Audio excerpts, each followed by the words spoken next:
to our live Q&A, and I would like to welcome you guys taking your time out on the Sunday afternoon to have these important conversations. So thank you so much for coming. I'm checking everyone, so I'm gonna just check on our phones, guys, to make sure that our phones are on silent. I am also going to check that our channel is up and running on YouTube, and I'm just gonna make sure that we are live as well. And welcome everybody joining us on Facebook, on YouTube. We welcome you guys. We have put and kept the comments live as well on our channel, and so you are free and okay to comment and get involved in the conversation. So welcome everyone. So thank you so much. So welcome on the far right. Well, this is far right of my screen. I've got Sarah and Parra joining us. They'll be telling us where they're joining us from. On my far left is Glennis joining us. On the bottom right is Isaac joining us all the way from South Africa. And on the bottom left, aims and objectives, we have got Morgan joining us. So welcome guys on our conversation today. So yeah, let's do some introductions. So we will start with our far left guys joining us, panelists, Sarah and Parra. If you can do a quick introduction, please. So my name is Suraj Dongho. I am a midwifery educator. I'm also a business lady, but my specialty is in Black women's health, where I've done a lot of extensive work around that. I've also done a lot of work in terms of innovation in education, use of technology. So yeah, that's me joining you in from London, Kent, to be precise. Thank you so much, and over to Parra. Hello, my name is Parras Tongo. People call me Parra to make it easier because Parras is a little bit difficult to pronounce. But my background is I'm a scientist, biomedical scientist. My specialty is in bleeding disorders and clotting disorders. I've done that for a greater part of my life, I think 20 years. I've also done a bit of IT sales. I've done genomics, looking at, IVF. And then I left all that and went into entrepreneurship. So now I'm doing more of social care, business that we set up, and that's what preoccupies me. But aside from that, I spend my time studying people and, the power, that you get from your mind and how you can change yourself. And I'm glad to be invited here to join the team and share, my experiences and, what I've come across in my life. I'm joining in from Kent, the Garden of England. Thank you.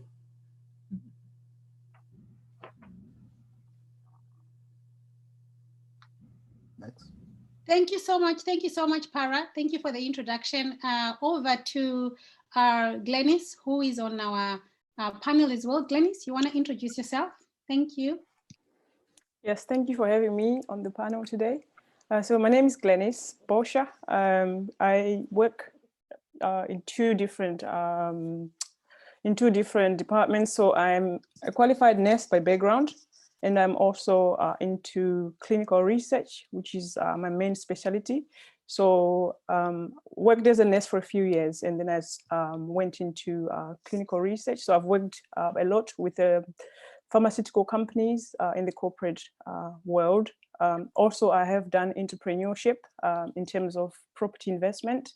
So thank you for having me, and hopefully I'll be able to share more of my experiences.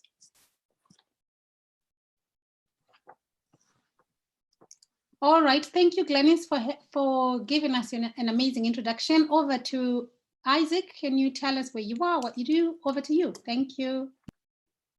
Hi, everybody. Fungai, I think you're forgetting to, I don't know what you do in terms of making the main screen the person who's speaking, because I didn't see Glennis when she was speaking.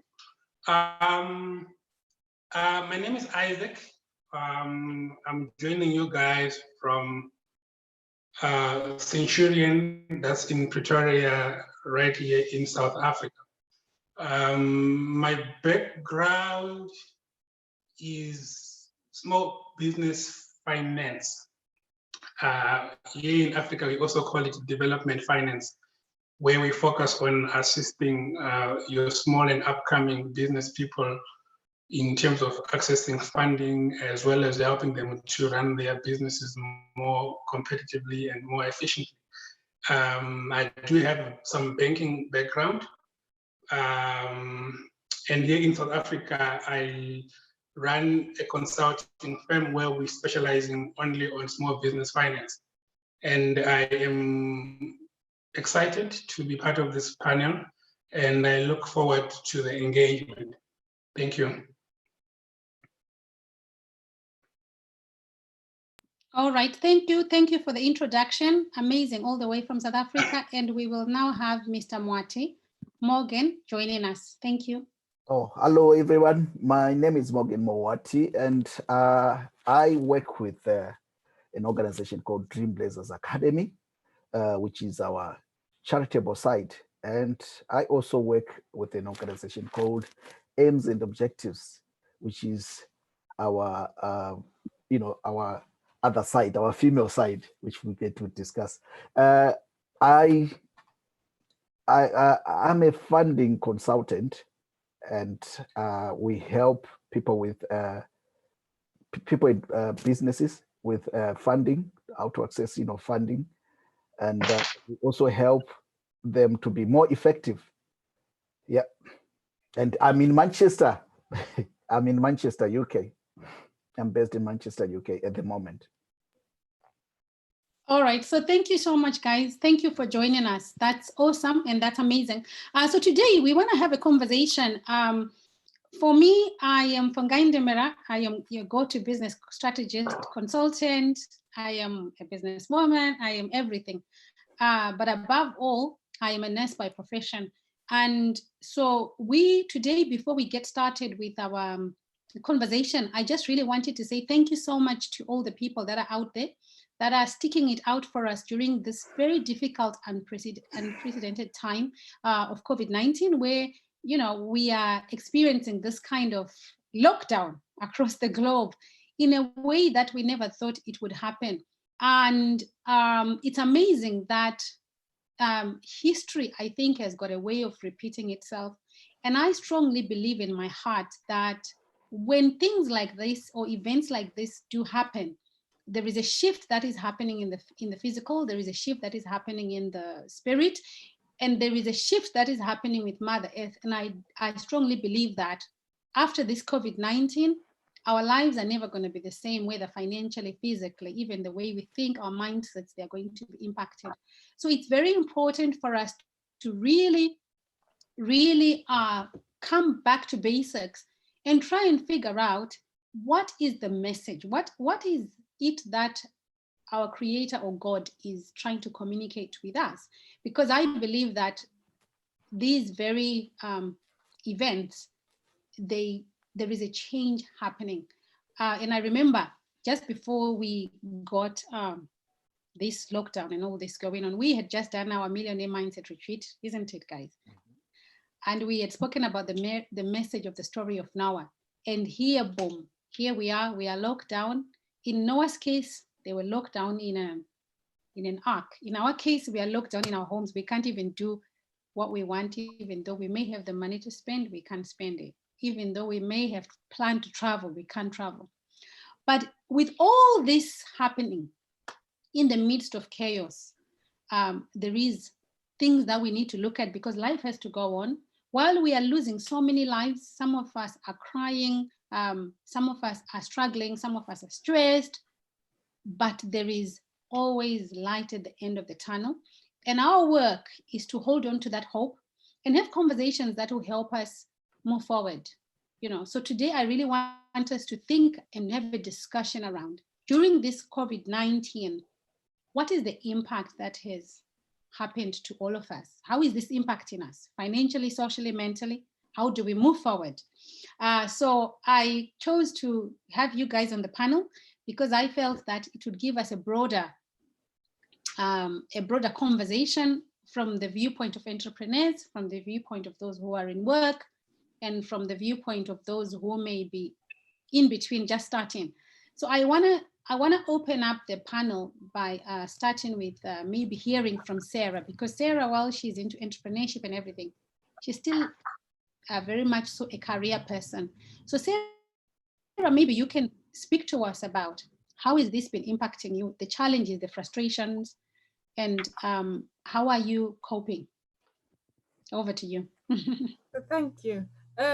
Like you said, just to allude to what you've just said there, Fungai, it's a very difficult time, unheard of since 1918, when the Spanish flu broke out. So we're currently facing a situation we've never dealt with in our times, and navigating through it is extremely difficult. I can speak from the professional side in terms of our nursing and midwifery workforce. I really salute all the nurses braving it out day in, day out.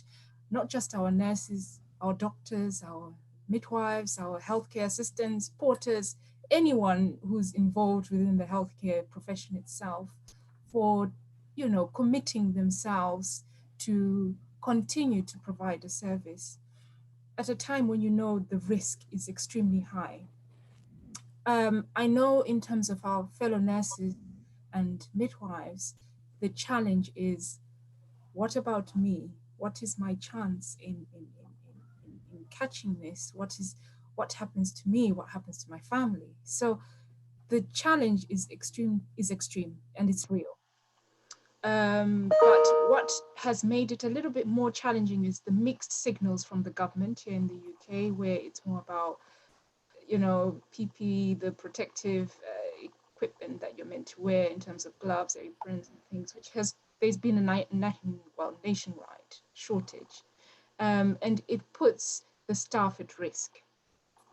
Now, there's two things going on. My normal work is aligned with Black, Asian, ethnic minority groups in terms of maternity services.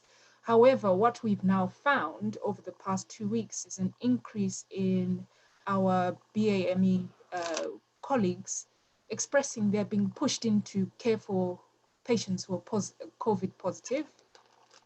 They feel it's discriminatory, they feel it's unfair, they feel they're the first frontline staff who are being pushed in there.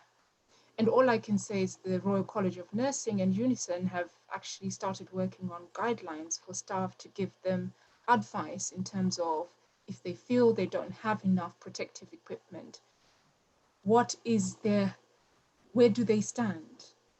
So the questions and the uncertainty is there and existing. At the moment, there is no foolproof guideline, but what it is as a nurse and a midwife or health professional, to protect yourself is the best thing you can do for yourself and your family, because your life is far important than anyone else's. It seems like a very selfish point of view, but if we know and how we've seen things panning out over the past 7 days, the rate of people dying from this is actually our Black and Asian professionals. Now, there's a lot of things which go into this. Firstly, you need to look at the workforce. The workforce is mainly made of our BAME colleagues anyway, so the rates will be higher. But also, they say there's the other problems such as socioeconomic, existing health disparities, which have been there, existing for a long time, and our pre-existing health conditions. As a Black or Asian person, you are more at risk of high blood pressure, diabetes, and makes you more susceptible to succumb to COVID-19. So those have been the existing challenges for those on the ground, knowing where do they stand. But all I can say is protect yourself. That's the key message that is actually come from the Royal College of Nursing itself and Royal College of Midwives. It is important. Where you feel that there is no protective equipment, you do need to challenge that. And I've had a lot of work colleagues who've called me. I'm the only one who gets pushed into these COVID positive patients. Why me? It's always the Black people who get put in. It's a real struggle. It's a challenge. At the end of the day, it's a question where they'll ask you, why do you think it was you and not the other colleague? And then some friends have been saying, well, they come to me because they say I'm more qualified or more experienced. I've got more skills than the other white colleagues.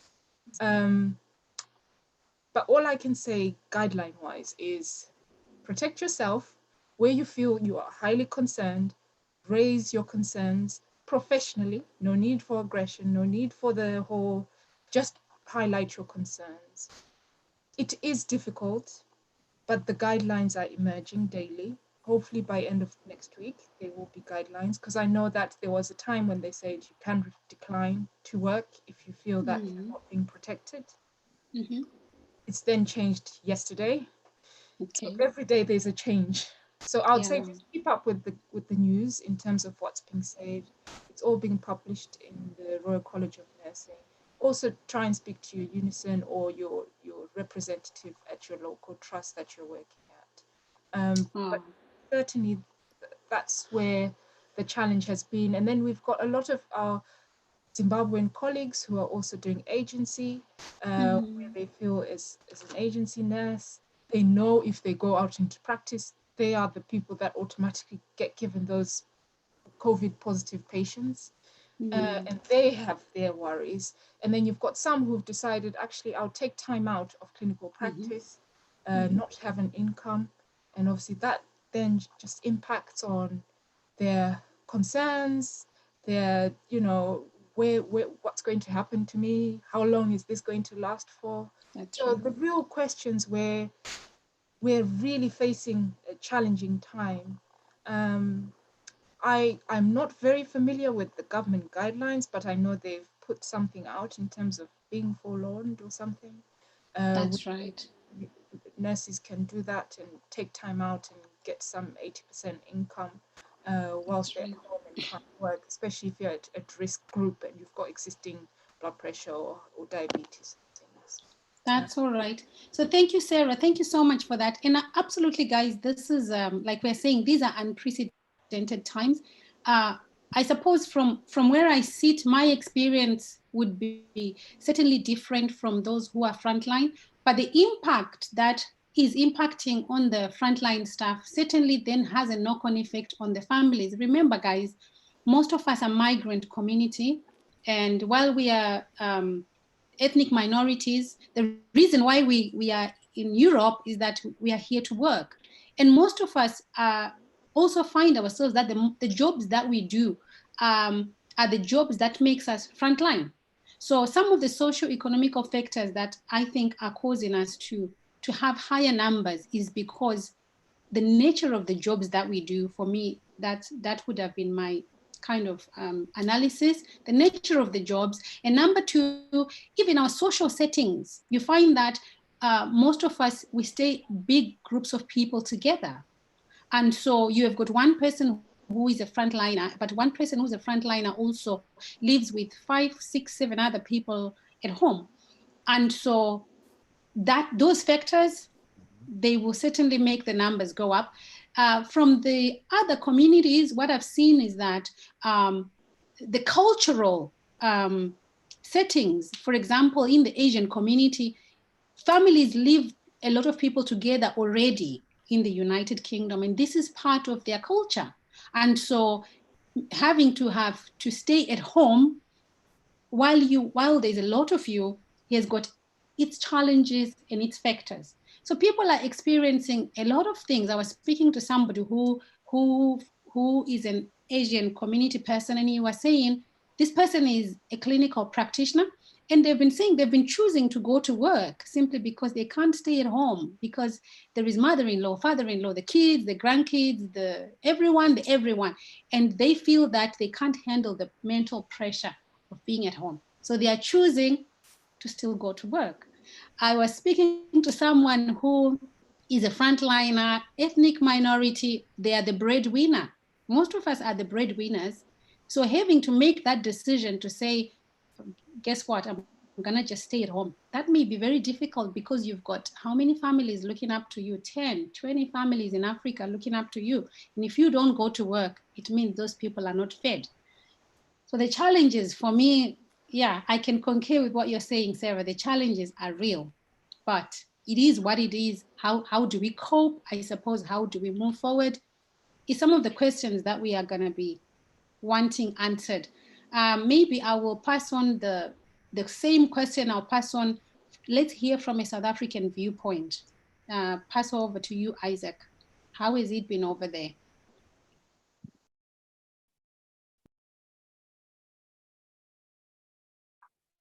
Hi again, everybody.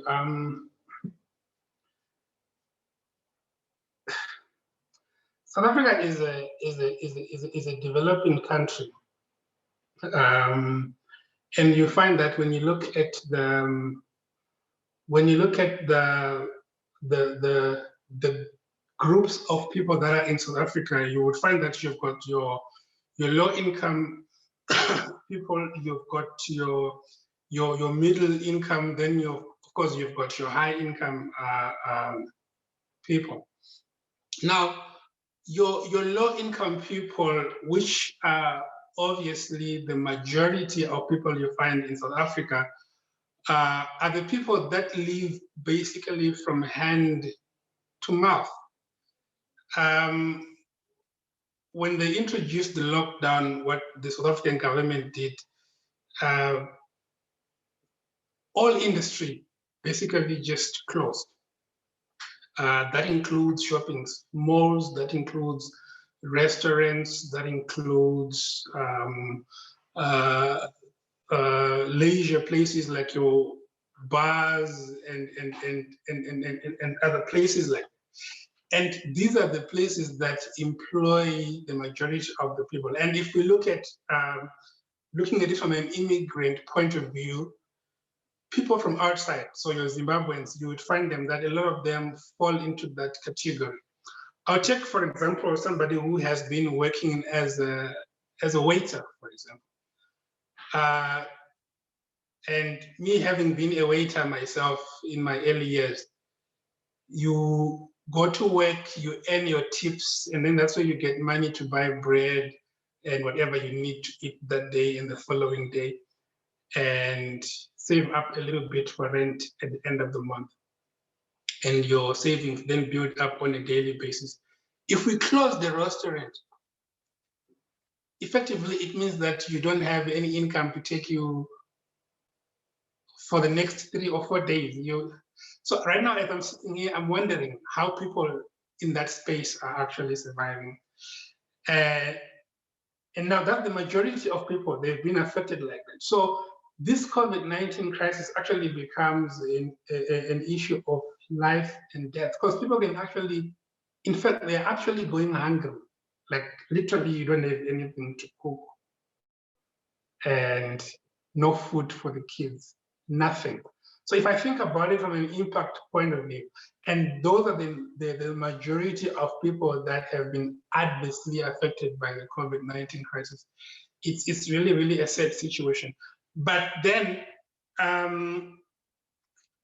from where I'm standing, I've just been doing a lot of thinking, and this COVID-19 crisis have just made me realize that even myself, right, I'm not as immune to poverty as I may want to believe. And in this case, with a number of companies cutting down on expenditure as a way of surviving the crisis, employee salaries are the #1 expense that companies are cutting. And the sad thing is that the companies, if that company that is doing the exercise of cutting employee salaries, if it's not your company, then it means that there's always a risk that when these cuts are implemented, you may be one of the people whose salaries are cut. And the sad thing is that I do have a number of people that I actually know, colleagues and business associates that have been affected this way. I always joke with my friends, and especially the career guys, and say, do you realize that the majority of us are people who are working with just one payslip away from poverty? And what do I mean by that? If we are to cut that salary today, how many months can a person continue to survive without any income? In most cases, you find that 1 month. If we to stretch it, then maybe 2 months and we're done. Now, this poses a huge risk on the livelihood. I received a number of calls from friends who told me that, hey, I was taught that I should go home and stay because the company can't continue to pay salaries in this crisis. So even in our spiritual journey, we actually sail through as disempowered people who just follow the wind with no real power or authority over our own livelihoods, because we live a life where other people are in control and they determine what comes into our pockets and what doesn't. And that just creates a lot of fear. You know, we're scared, we are afraid, we are scared of the unknown, and there are a lot of what ifs. You know, what if I lost my job? What if I got retrenched? What if I got a significant pay cut, which has happened to a lot of people? So our destinies are actually in other people's hands. Now, half the time, that person who's in control of our destiny is usually not a child of God. And the question is that really what God intended for us as his children when he put us in this world? Now, Isaac, let me pause you there, because there are some real questions just from what you have said, right? To say that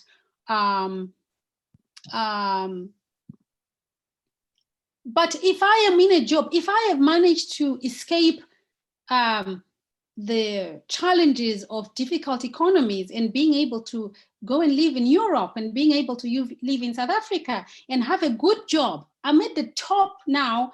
I am the executive director. I have my kids' school fees is secure. I have got a good house. I have got a good mortgage. Why should I not feel that I am safe and I am secure when I have got a job that is giving me all these things?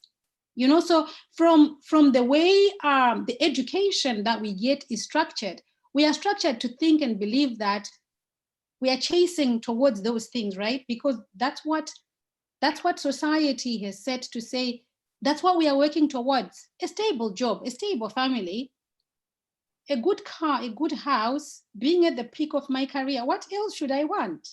What else should one want?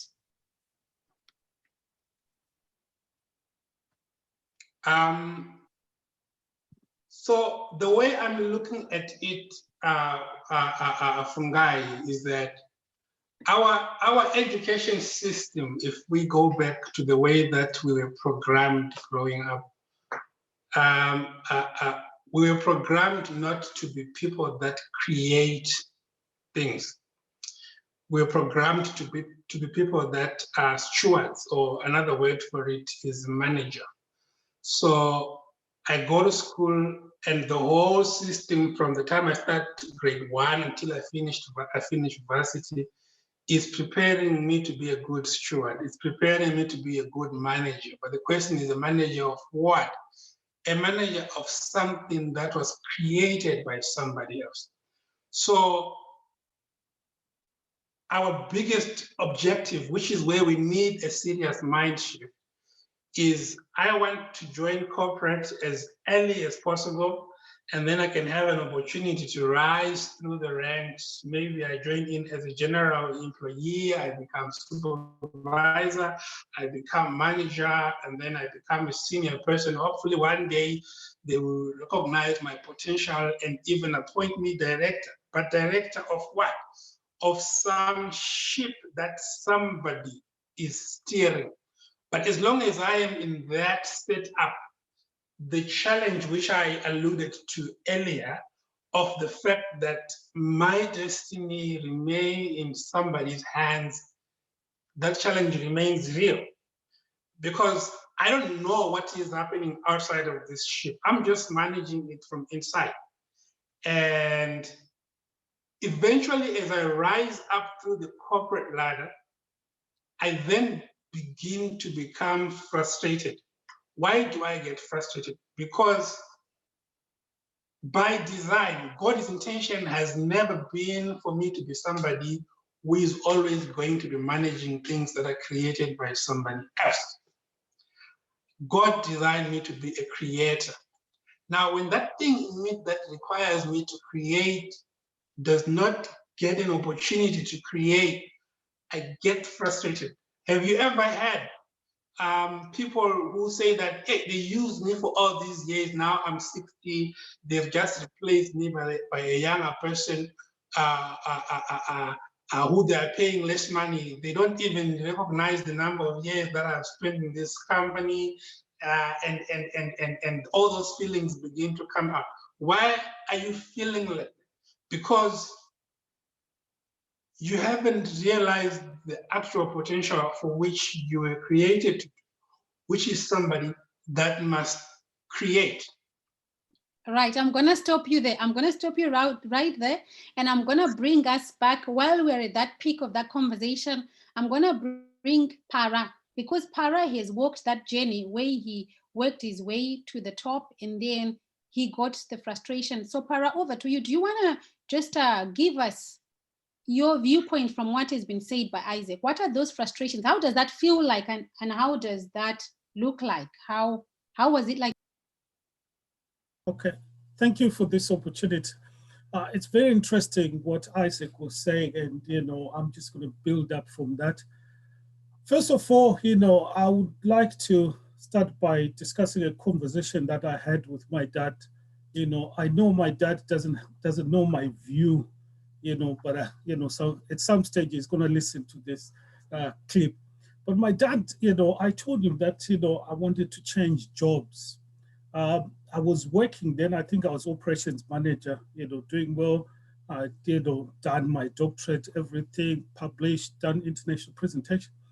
And my dad said, "Don't you want to keep climbing the ladder, get to the top of the ladder?"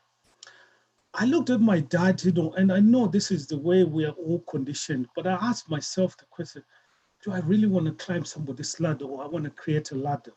But my view was, I want to be the one that creates the ladder, and then people should climb my ladder. So I started thinking, right? And at that stage, I was working, I was doing well. And I think going back to the point that he raised about being creative, I felt that I had lots more to offer. But when you're working in a job and you're climbing somebody else's ladder, you're structured, there are boundaries, you're told what to do.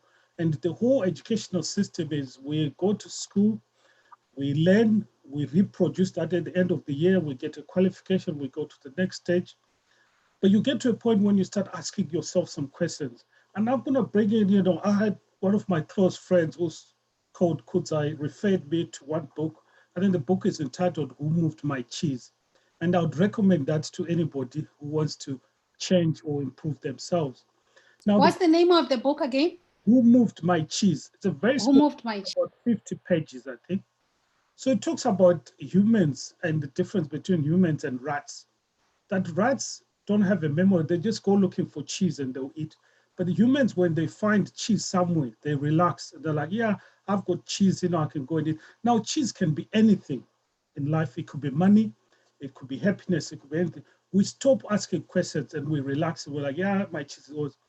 It only takes one day. And I think I think that also brings things like COVID into perspective as well. One day you come in, the Prime Minister comes up and says, okay, we are, enforcing lockdown for the next 3 weeks. And that hits you and, you've got your business you haven't prepared. So what this book talks about is every time we should look at the cheese, we should inspect your cheese, right? Is it going bad? Is it still there? Is there enough to feed me? Do I need to keep looking for more cheese? So it's the same thing when you're going through your profession or your career. You get to that stage where you're supposed to start asking yourself questions. Am I fulfilled?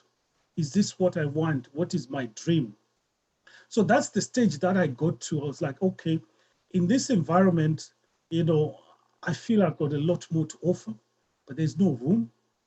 And then you say to yourself, okay, and I listen to a lot of TED Talks and read a few books. And Warren Buffett said, you know, you should go into a job if you're going to learn something. So that's the other thing that I, you know, took into my mind. I was like, okay, am I learning anything at this stage? I don't think so. So now, what skills do I need? So Warren Buffett says, you know, if you're going to succeed as an entrepreneur, because when you're an entrepreneur, you're a creator. So entrepreneurs start from nothing and they build something. And obviously they can make a profit out of it. But what they're going is they're solving a problem. So when you want to be creative, you feel like now I need to come out of the job, which is structured. Now I want to go out there and create something in a way I can control. And it's so fulfilling. So I decided, you know, I think Warren Buffett says you need to learn sales. So I had to look for a job that allowed me to learn a little bit about sales and also to understand the corporate culture. So one of the things when you're working within the NHS, I'll give an example with just stock management, right? In the NHS, we used to have stock that would last us 2 years. When you're working in a private sector, right, they tell you, if we're guaranteed delivery, we're going to keep stock for 2 weeks. There's no point for us to keep stock for 2 years because that's our money that's tied in those, whether they're gloves or they're aprons, whatever it can be. But that's money that you could be investing in the business. So those are some of the things that I learned by going on to the corporate world and learning how to sell and the selling principles. So which again was— Parra, can I hold you there? Can I hold you there? I want you to just really break it down for us. Making that decision though, while you're at the top of your career, when you are having a good chunk of a paycheck, and you have to leave that job and go and do a sales job, how did you overcome how did you let go? Because a lot of people, where they struggle is letting go of this amazing paycheck, and because that's their comfort, right? So making that decision to let go of the paycheck for you, how did you manage to do that? And what were some of the challenges mentally or physically or whatever? How did that happen? Okay, thank you. Now, it's very difficult. What we need to bear in mind is our brain is designed to protect us. So you want to stay in the comfort zone. So you have to fight. Now, for you to fight is you need to ask yourself, what do I really want? If the desire is strong, right? And you need to, I had to listen to motivational speakers, read books. I've read, you know, autobiographies. I've read, you know, Strive Masiwa's book, how he made it, what steps did he take? Sam Walton from, you know, United States. So I read all their books and I was like, what steps did they take? Because you want to mold yourself. And the thing is, if your desire is strong, you will go out there and research. Now, to be honest, it's a difficult thing to do. And I think Les Brown would say, you know, just jump off the cliff and grow wings as you go down. So this is one of the things that was pushing me. And there's another book as well. Sorry, I'm going to load you with lots of books. There's a book that's called The Alchemist. Yeah, reading is important. Yeah. So Alchemist, I've Alchemist talks about, you know, chasing your dream. So that's another book that I would recommend to people. So when you read all these things, you're like, I'm not the only one, you know, who has walked this journey. It can be done. So if I just jump off the cliff, I'm gonna grow. Just jump. Yeah. So that's. Parra, can I come in as well on there? I wanna just help someone, because for me, those exact feelings that you were feeling while you are in a job at the top of your career, I had those feelings when I was running my own business. But I started to question, Is this life all about going to work, having a successful business, having a 9 to 5, driving a nice car, living in a nice house? Is that it? Surely, because I have been able to come out of a job, I have been able to start a business, make it work, make this idea work, and make this idea successful, make money out of the idea. But again, there is even a much bigger picture than running your own business. Because like Isaac said, and you are rightfully saying, we are born to be creators. So as long as you create something and you make it work, you start becoming bored again with that thing, and you want to go for the next, because that's the human nature, right? So the message here is that the world or society has made us to think that there is comfort, there is somewhere where we need to go, where we need to be comfortable, and when we get there, we must stay there, you know. But actually, as a matter of fact, it's the opposite. We are not born to be comfortable. We are not supposed to be comfortable, because only discomfort is what makes us grow. Without discomfort, without this COVID-19, we wouldn't be having this conversation online. But these things have already been there. YouTube channel, my YouTube channel has been there since 2014. We never thought we could have these conversations. So I think the message you are putting across is good, that the reason why the job becomes comfortable is because that's God's way of telling you and communicating a message that it's time to move, it's time to shift. Yes.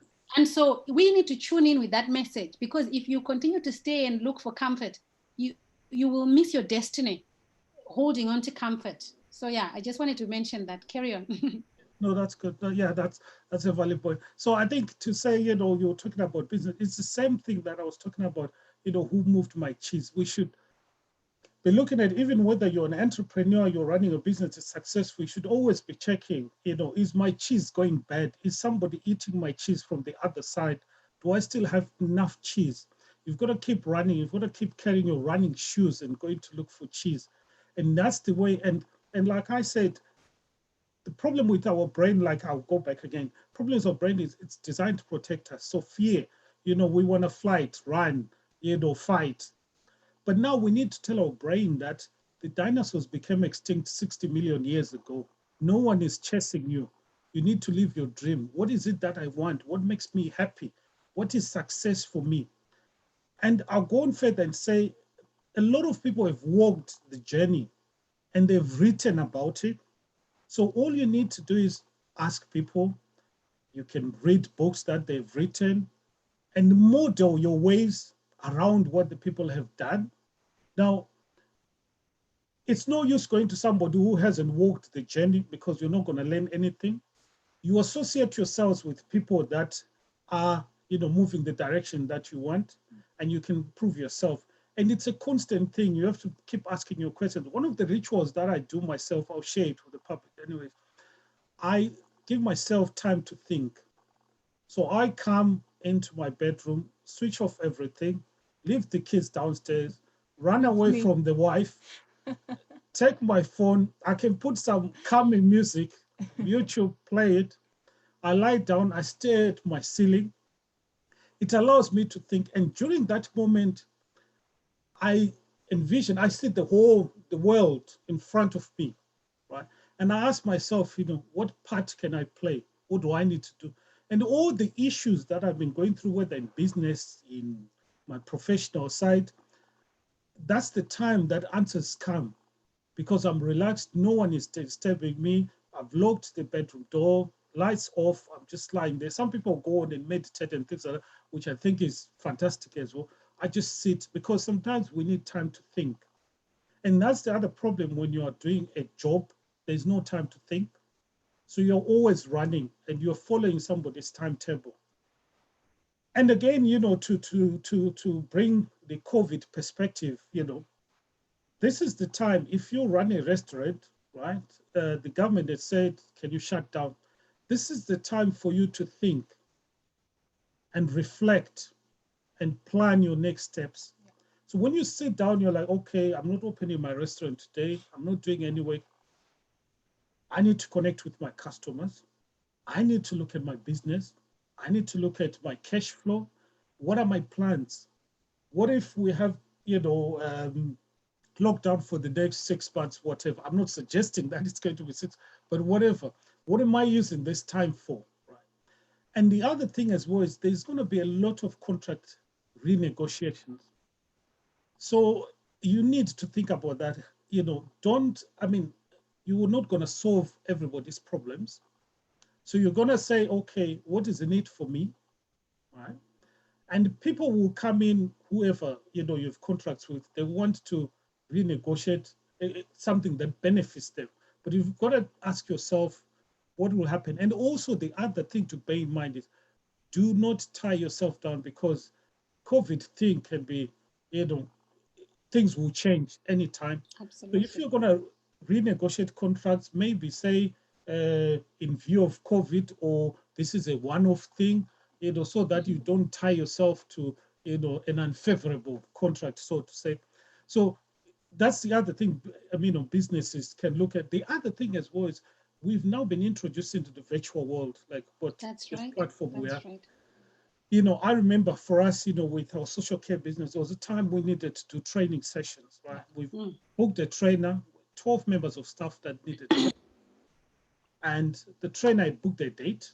We told all staff, you know, you're coming on this day, you know, we've got our boardroom ready for them to have a training session. Lockdown comes in, right? Exactly. We want these staff members to start work because, again, because it's social care, the business is up because of the problems that are happening. We need to look after patients. Yeah. So we then had to, and then the trainer was like, okay, yeah, we'll have to go virtual. You know, we can do Zoom and things like that. But it's us where to change our mindset. And we're like, we still need the practical aspects. So Sarah, you've got experience with this. You've got to go in with the practical side. We got the trainer to do the theory side, and then coordinating all the stuff to say wherever you are. And some staff would say, I don't have internet, I don't have broadband. Right. So it's all those things that we're to manage, because we've got a dream. We want to provide care, and this is what's driving us. We've got to find a way. Now, the world is going to change. Well, the world is not going to change. The world has already changed. We are in the new era. The world has already changed. So we need to move with the time. Yes, yes. It tallies again with that thing that we were saying, that, you know, the comfort zone and things like that. You come to the office, we meet, it's changed. We've got to embrace change. And, you know, you can use examples of other organizations that fail to embrace change, like BlackBerry, you know, Jessops and things like that, where to go. And so now the world has changed. So, and all entrepreneurs out there should look at this and say, when we open, whether in 3 weeks' time, in 4 weeks' time, I don't know. How are you doing things? How are you going to do things? It's changed. This is the time that people are supposed to be seated and say, you know, how am I going to run my business now? Do I still need that office that I've got? Or can I go virtual? And I think just to say the other advantage that I had by leaving NHS and working for a corporate organization, we had our vice president who was based in the United States, and we had our HR department based in Belgium. But it allowed me to understand that, oh, actually, you don't need to have the HR office next to this, and you don't need the manager there. They can operate from any part of the world. So it's those principles that you know, you can take into your business and say, okay, so I can run from any part of the world. I just need good connection. And now with COVID, you know, it's forced this upon all of us. Whether you're an entrepreneur, you're not an entrepreneur, that's the way we're going to be functioning going forward. But maybe, Para, you guys were resisting this already, so I'm going to leave you on there. So thank you for your contribution. But yeah, amazing points, because I think, like you were saying, when you are in a job, it's like you're chasing your tail. You have got deadlines to meet and all these things, which you still have as a business person, and maybe your responsibility as a business person are even more. But there is a huge requirement that we all have to reassess our positions. And can I emphasize a point that here the conversation is not that people must leave their jobs or people must leave their corporate jobs, but we just want individuals or people to go back on the drawing board and look at what other things you should be doing to create new streams of income. Because definitely and genuinely, dependency on a paycheck, like we are saying, You are leaving your destiny in the hands of someone to decide where you are going. So the purpose why we have jobs, or the purpose why we have to work for other people, is number one, that you gain the knowledge and the experience. Number two, that you create the networks and the springboards that you need. And number three, not all of us are meant or are born to be entrepreneurs, but for sure, all of us need to create more streams of income using the leverage that we have. So for example, if I am an executive working in a corporate organization, I need to look at my network and look at what are the things I can be doing outside my job, still using the experience and the knowledge and the position that I have to create new streams of income. What other things can I be doing? God forbid that my job should end today, but if it did, because of things like COVID beyond my control, how else am I going to be financially stable and financially looked after? This is the purpose of the conversation, because nobody planned this COVID to come. We were all busy getting on with our lives, and everybody has been affected and impacted the same way. Businesses, banks, governments, everyone. And I think the conversation is around how do we continue? How do we realign? How do we learn from what's happened and move forward? And I think at this juncture, I'm going to invite Glennis to give us her viewpoint on how she has been impacted, or how her journey has been as a career person, as an entrepreneur, and what lessons would she like to share that can be of use during this COVID-19 era. Over to you, Glenn.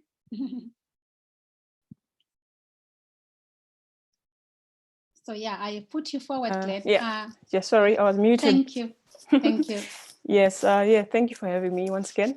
Yes, so I'll probably speak from a profession, as my profession is nursing, and currently I am frontline. Also, maybe I'll speak from an entrepreneurial position for when I was working in property management. So as a nurse, right now in frontline, I think I'll reiterate some of the points that Sarah was saying. I think it's the same challenges that are currently faced. So currently I work as an agency nurse, and the biggest challenge I think is having a source of income, having a consistency, or something that's sustainable. So obviously, you're thinking every day that what if I, catch this COVID, and also with this PPE, with this personal protective equipment that's probably keep changing every day. You're thinking, what if I'm not well protected? I catch something at home. I'm staying with family, so maybe I will I'll bring something home, and then maybe my whole family will be affected. So it's also it's a big challenge in terms of your mind. So you have to obviously remember to keep yourself motivated. You have to keep yourself maybe in the word of God. You have to keep yourself surrounded by positive people, or because it's so easy to really tune into the news. It's so easy even at work with some work colleagues that you can easily be down. You can easily just lose your mind. So it's a constant challenge to having to keep your mind positive in the current challenge.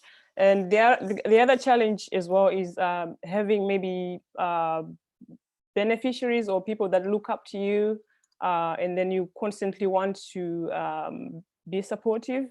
That's one thing I know some nurses, or speaking for myself, that's something that would probably push me to keep going, just thinking about the people that look up to me.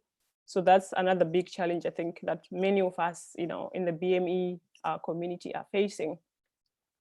And also the other challenge is just the fear maybe of just losing the job, because nowadays of technology is replacing our jobs as well. So that's another challenge. Every day you're thinking, with this COVID, maybe they're going to be introducing robots to do other things. So you're constantly thinking in future. So that's why you need to start thinking ahead. That's why you need to start thinking about, other sources, other streams of income.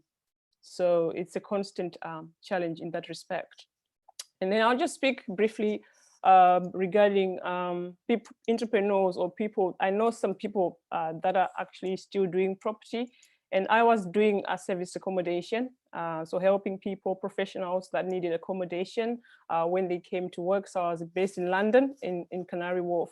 But the biggest challenge that I know that's actually happening now is that you've rented a house from a landlord, and you want to continue paying that rent, but currently with the lockdown, people are actually restricted to travel.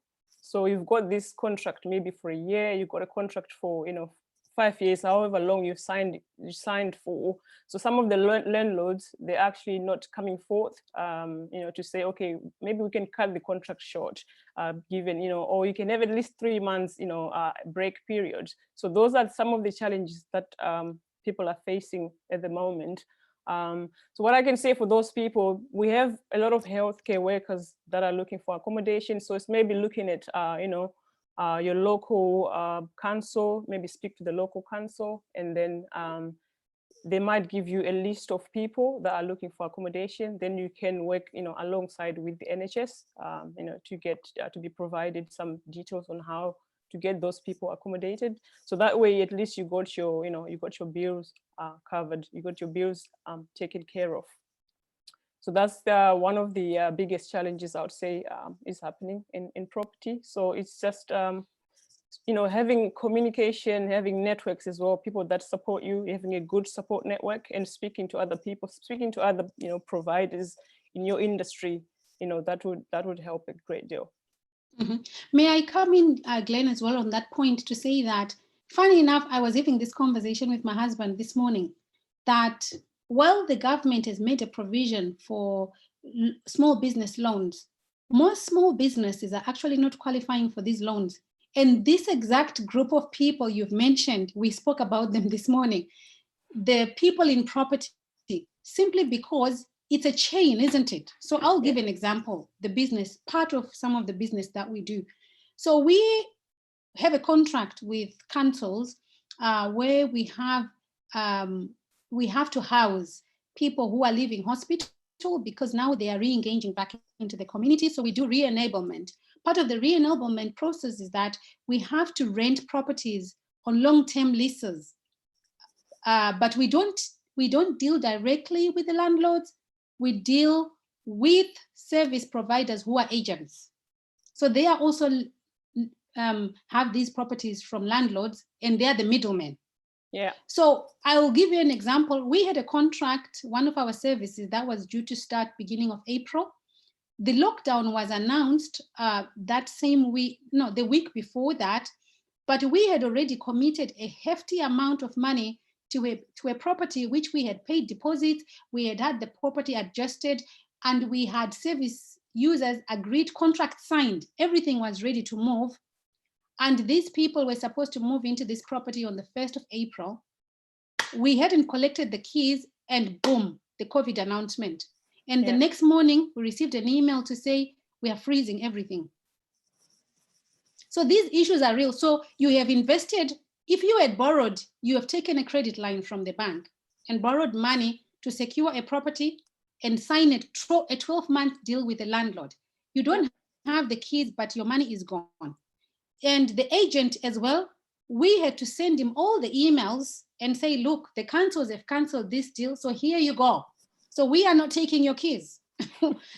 You understand the knock-on effect. So we were talking about how are these estate agents going to survive? Because obviously the knock-on effect, if they can't get rents from us, they also can't pay the landlord. But remember, everybody is a business person. So an estate agent is a small business, but the landlord is the main man to suffer because he's the one with the mortgage.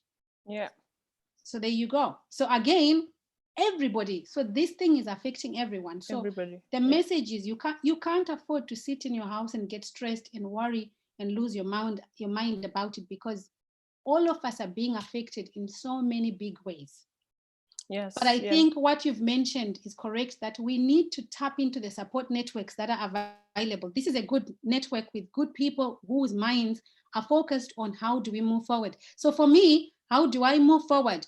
I have signed up onto weekly webinars. which we are having webinars for businesses my size, where we are getting feedback from authorities in our network, giving us exactly where the government is and who's supporting who, which banks are looking after who. So whatever size business or whatever entrepreneurship you are in your local community, it doesn't matter which country you are, because we have got offices in UK, we have got offices in India, we have got offices in Zimbabwe. And we've had to deal with all these matters at that scale because the lockdowns are in all these countries, imagine. So where do you go? Who is going to support you? Staff are not working, all the offices are locked, you've got all these contracts, what do you do? Yeah. So I think connecting at your level in the networks where you can you connect with the council? How can they use your properties? Who do you need to speak to? Take action. Don't just sit there and think there's going to be a miracle. There is no such miracles. The miracles is you taking that action and being connected with the right networks. So yeah, thanks for that, Glennis. That was a good example. Carry on.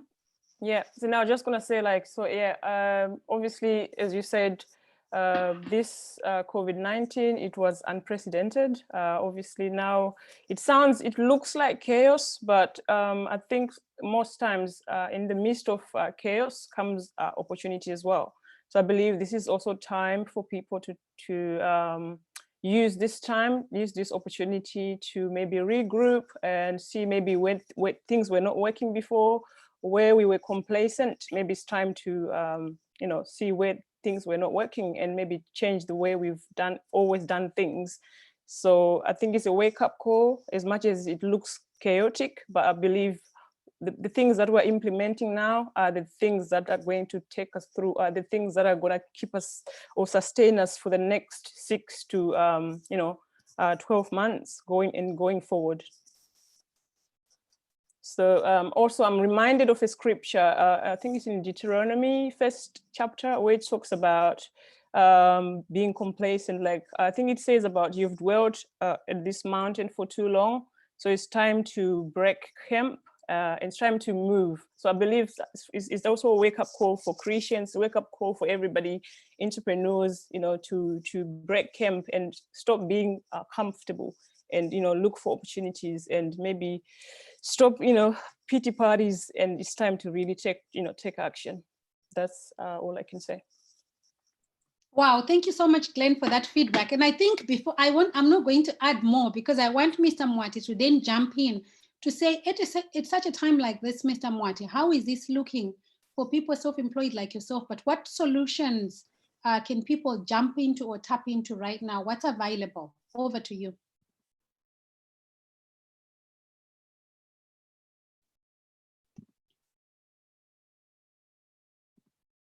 Right, thank you, Fungai, and welcome everybody, and thank you for having. Right, from a self-employed point of view, for people like myself, I think I've been out of employment for nearly 12, it's going 12 years now. And just want to say it's not easy to leave a job. It's not that easy, because we are made to think, we are supposed to work for, for people. So going back, just trying to, going back to what everyone was saying. So I want to talk about, streams of income. Then we'll talk about, the creation part, very important. Then also talk about, what are the challenges, right? So let me start with the last. So the last, for us, for people like myself, or for Dream Blazers, for aims and objectives, it's really a different ballgame altogether, because we seem to be getting busier, because now I think we should all be aware now that funding is everywhere. So as funding is everywhere, we are getting people coming now to say, they are realizing that, they need funding, right? And also we got people who are stuck in their houses right now, and they are realizing that, entrepreneurship is the way to go. So to us, we're getting even busier now. It's our time, really, guys. It's just our time. It's distribution of wealth. So the wealth is coming this side. So I'm sorry to say, but yeah, that's what's happening at the moment. We're busy. We're getting busier. It's just our worry at the moment in the camp is capacity. We were not prepared for this kind of magnitude, people coming, asking for funding and wanting to start new projects, new businesses. So we are actually getting busy, and our worry is we were not prepared. We don't have capacity. So to us, it's more about capacity now. We need to capacitate ourselves. If we had known COVID-19 is coming, we would have got prepared, and this would have been our time to really go into, to grow big. Right. Then let's talk about my brother Isaac. He mentioned something about us being creators, and I think most of the frustration we are going into right now is because we are creators, and when a creator is stopped to create, he becomes so frustrated. Because that's one thing we don't notice. We are told look for purpose, but the way we understand purpose is that purpose is inbuilt. It's in me. I don't need to look for purpose. I'm a creator. I have to be creating like God. So if you stop me creating, then I become so frustrated. Right. But there are levels of creation as well. To us, we understand creation is creating action. It's two words. So what we've missed in creation is where Mr. Where Parras was saying he needs time to think. He just needs to go somewhere and have time to think. To us, thinking, especially the BME, Africans, thinking you are lazy. You are lazy, go to work. Thinking, just work. They just want to see us working, right? So creation, that's the first thing we need to go into thinking. In the Bible, if you go back into the scriptures, the whole of Genesis, which is the beginning, is creation. Then you rest in creation. I think that's where the problem is, resting in creation. Was thinking. But Mr. Moitie, may I hold you guys? Yes. We need to be more practical. I don't want us to go deeper and then we miss our audience. Yes. The reason why we miss the thinking. Can I ask you a question? Ever since you went to school, grade 1 to form 4 to form whatever to university, yes, were you ever taught to take time to spend a whole day thinking? Or the system and everything else teaches us that we must go to learn and study and get a qualification because that is what gives us life. That is what's going to make you successful. So let's approach those matters from that viewpoint. So we are saying what Parras was saying. We need to relearn what you are saying. We have to teach children to think, like Parras saying, give them time to think. So that's where we want to go. Because if we don't do that, another COVID-19, I don't know, or 20 is coming, and you'll be caught and you still haven't thought. So we are saying thinking, going with what we were saying, I want to go back because it will help a lot of people in terms of creation. We need to go back to thinking. Then thinking, you were talking about sources of income. I was with Glenn previously saying, look, for there to be a stream, there has to be a source. For there to be a stream of income. So don't keep creating sources of income, thinking you're creating streams. Streams and sources are two different things. So in most times, we are thinking we are creating streams, yet we are creating sources of income.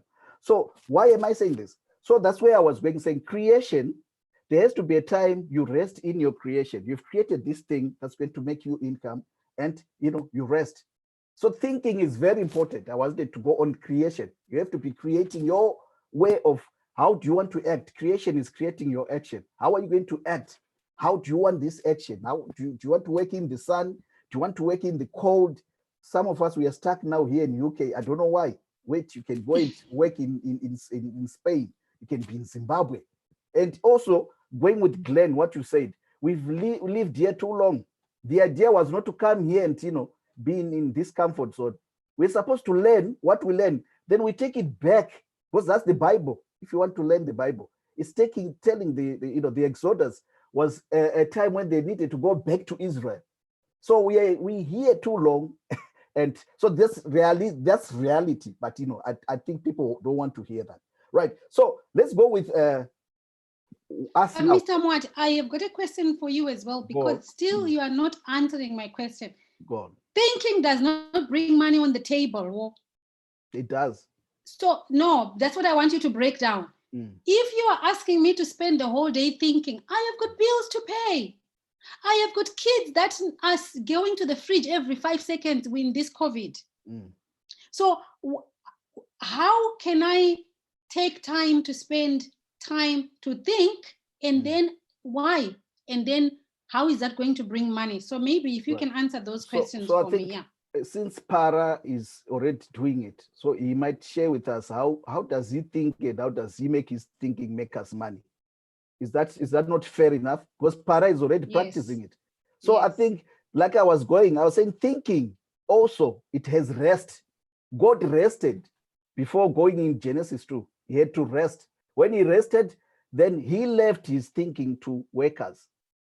If you can do, so I'm trying to go with this, what we are talking about here. So creating sources of income, streams of income. We don't start with streams, we start with source. So your source is in that thinking and rest. Now the streams are the source is going to bring out, because every stream has to come from a source. So the source is the thinking part, the one we are missing. We are running in the middle, right? So Para, I think, will share with us and tell us how is thinking benefiting him, because I'm also here thinking, I'm teaching people to think. Here you are, Para. Go ahead, please. Over to you. All right. So thinking allows you, even computers at work, you're meant to switch them off at the end of the day and then reboot them the following day. So, with thinking, like I said before, when I'm lying on my bed staring on the ceiling, that's the time that I look at my whole business process. Everything comes back, and all the problems that I've been having during the day, I use that time to say, okay, what is the solution?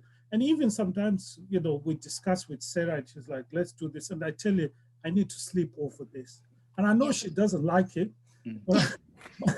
but I always, what I tend to do is, there's another thing that I can, share with you, time management quadrant, where on one side it's like agents, and then on the other side it's importance. So I just put things into those quadrants, and then I pack it. I don't forget about it. So it's not procrastination. It's just packing it. So it's in a pack mode. When I lie down and just zero in, nothing disturbs me, I then think of all those things. And then when I go back, I've got a solution. And also coming back to creation, as you're talking about. Entrepreneurs need that time. All successful entrepreneurs in this world, Bill Gates, Warren Buffett, and all these guys, they take time away just to think. And we are not taught to think, in school. We're taught to go into school to absorb whatever the teacher is telling you and then regurgitate at the end of the year and get a qualification. But in order to be successful, do well, you need to think. So when you sit down, you think, you need to vision something. So that's where all these things come in. And you need to dream, and then you can come out with solutions and answers. Then you can address the problem that you're trying to deal with. Just to sort of add on to what Parras said. So even within your own profession, as a career who as a nurse or as a midwife or banker, or just within your own profession, you need that time. So I'll give you an example of myself, where I've learned from him about locking him out of the bedroom and thinking. So it gave me an opportunity over a while to think, okay, the problems in maternity are Black women are dying and our students can't manage our emergency situations. So it gave me a space to be able to come up with solutions. And the solutions I came up with were a national project, which has been endorsed by the government, and I've been commissioned a lot of money to be able to sort of roll it out nationally. Absolutely. It also then gave me the opportunity to create a teaching tool solution. And when we talk about COVID times, So the solution-based, which I came in and brought in augmented reality, the wonderful thing of technology, this has not been affected. Our students continue to learn.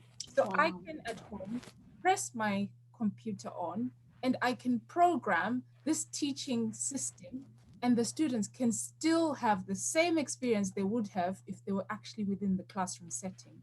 So nothing has been missed. But what it is, at that point, it was a creation, but it wasn't in view of if COVID comes, but it was more about if there's disruption to education, where students can come into the classroom. So they're still learning virtually, they are passing their exams, and this teaching tool has been rolled out across 12 countries. I think there's another 3 that have come on board. So it's creating those solutions in your capacity. So even if you're a nurse, try and think, if you're a nurse who's got the ability to make, I went to a client's house yesterday, she was sewing up masks, something like that. As a nurse, you're seeing the challenge that's there, the protective is not there. You can get materials if you are gifted to be able to use a sewing machine, something I've never been able to do. Use that, you know what I mean? So it's about— So Sarah, what you're saying is that, so let me just come back and loop this to say, in the line of work, the job that we are doing, we can still take time to think. So I think the way we are using the word think is to stop, listen and look and analyze. Yeah. And then look at how can I improve? What skills do I have that can be a solution to the current problems, even in my job, even in my workplace? Exactly. So it's about taking a moment to stop and look, listen, analyze, take action, make a plan and take action that solves the problem. But the way most of us have been conditioned, though, I want to come back to that, is that I am just going to a job, Sarah. I am going to just to earn money. I just need to pay bills. And so my focus when I leave my house to go to my work, I just want to earn. Well, I'm a migrant community. All I'm here to do is to earn the pound. And when I've earned it, I'm building a house or whatever in Africa, and maybe so many years I'm going back.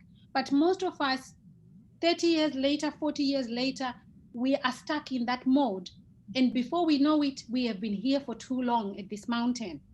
You get my point? So it's about helping us to use this time of COVID-19 to go back on the drawing board and look at our situations. How can we, with these current skills in the current job, whether I'm an entrepreneur or not, whether I'm in a career, I have been here for too long. What is this COVID message situation causing me to sit down and rethink and realign? And I think that's the message. So for people like yourself, I am so excited about the work that you're doing, because you are still in a career, but you saw a problem in a career and you managed to come up to put your idea forward. Your idea was turned into a plan and your idea was acted upon. Now it's a solution. Yes, within a business sense. So I think it's also that reassurance of, even as much as you're within your career, you can develop into a business person. So if I had been, if I could have taken things, as I think Isaac has said, continue to climb and onto someone's ladder. Essentially, if I continued, I would have made my university £20 million through the work I was doing, through the moments I was having to sit and reflect. But it was the ability to be around people who are entrepreneurs who sort of say to me, push this and commercialize your work so that it becomes a business model. So it's the reassurance that even as I am just a nurse and a midwife, but I've managed to navigate myself and come up with solutions I saw when I was on the ground. These are not things I've just thought of from wherever I was. These were things I saw when I worked and had an inkling to find ways to help not just my community, but also our student groups in how they can improve to be better practitioners. Wow. So thank you so much, Sarah. Isaac, you lifted up your hand. You wanted to say something. Over to you. So it's amazing hearing you guys and your experiences from all over where you are. And coming back to Fungai's point that you mentioned earlier on, and I think you guys have already started doing that, which I want to suggest now, where we bring this home and make it more practical. In other words, somebody who is out there listening is probably in a job or he's trying to start a business. What lessons can he take out of this conversation right now? And here's the point that I want to make. Using your brain. So people have got a challenge where we say, because I'm in an employed environment, so I'm working for someone, I cannot use my mind to the max. So I can't bring about solutions or change to the environment, because if I do that, I'm not doing that for me. I'm doing that for the other person. I'm doing that for the business owner, and he's the one that is going to benefit. Like in the example where Sarah said, the solution that she brought, she saved or made the university, was it 20 million that she mentioned? Now here's the thing, and people miss this point, and that is the reason why they end up not growing.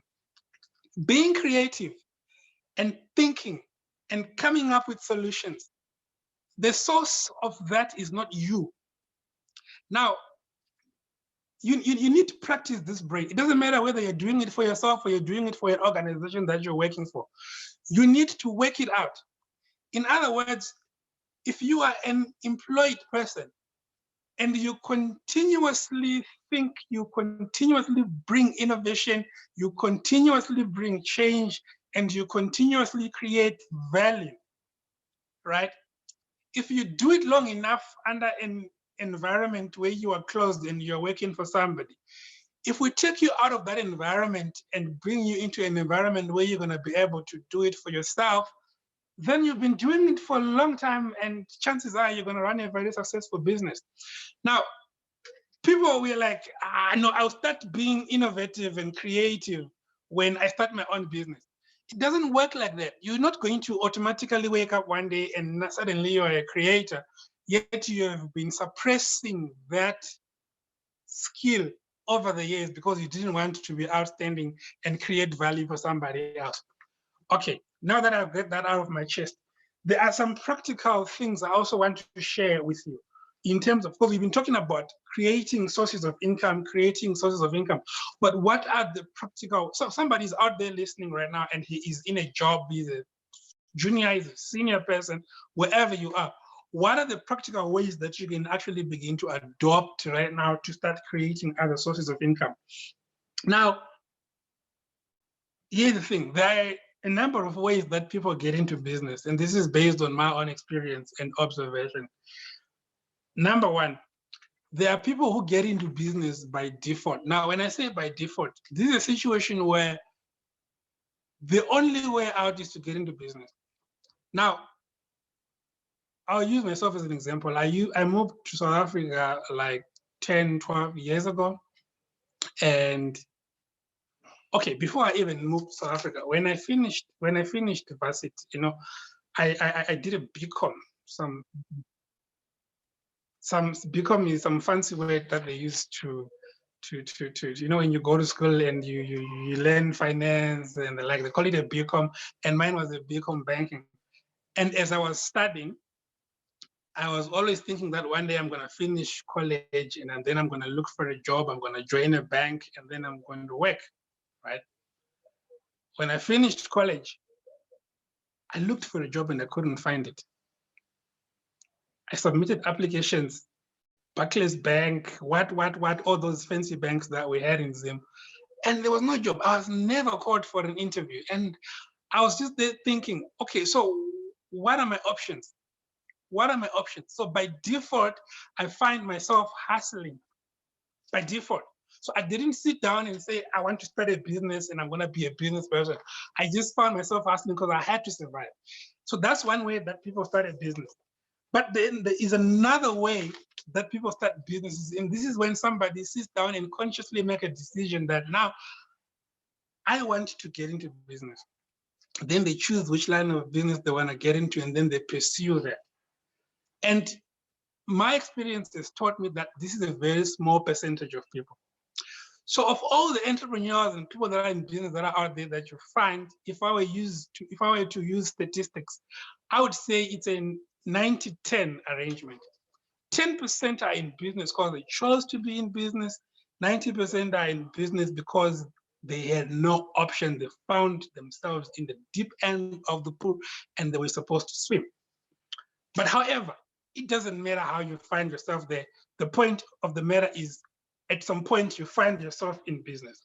Now, the question is, how do you decide which business are you supposed to get into? Now, I've identified 3 possible ways that people get into business. Now, it doesn't matter whether it's by default or you made a choice. Number 1, there is this idea, and you find this in a lot of motivational speaking people, where they say you identify a problem and then you find a solution. Now, identifying a problem within your local environment and creating solutions for the problem, you always find that people are always willing to pay for solutions that make their lives better. Now, this is usually one of the obvious ways that you can get into business. But there is another way also, which in my view, I like to call it career-based approach. Now, this is where you start a business in line with your experience. Now, you have been in a job for 5, 10 years, and then over the years, you found that you have been accumulating a lot of experience and you have got contacts that you have also accumulated over the years, and you have established a lot of relationships within that line of work. You find that it's usually easier if you're going to go into business to pursue something that is in line with what you've been doing. Why it's likely to work is because you have already demonstrated in your line of work that this can work. You've got the contacts and you've got the relationships and the experience to sustain that type of business.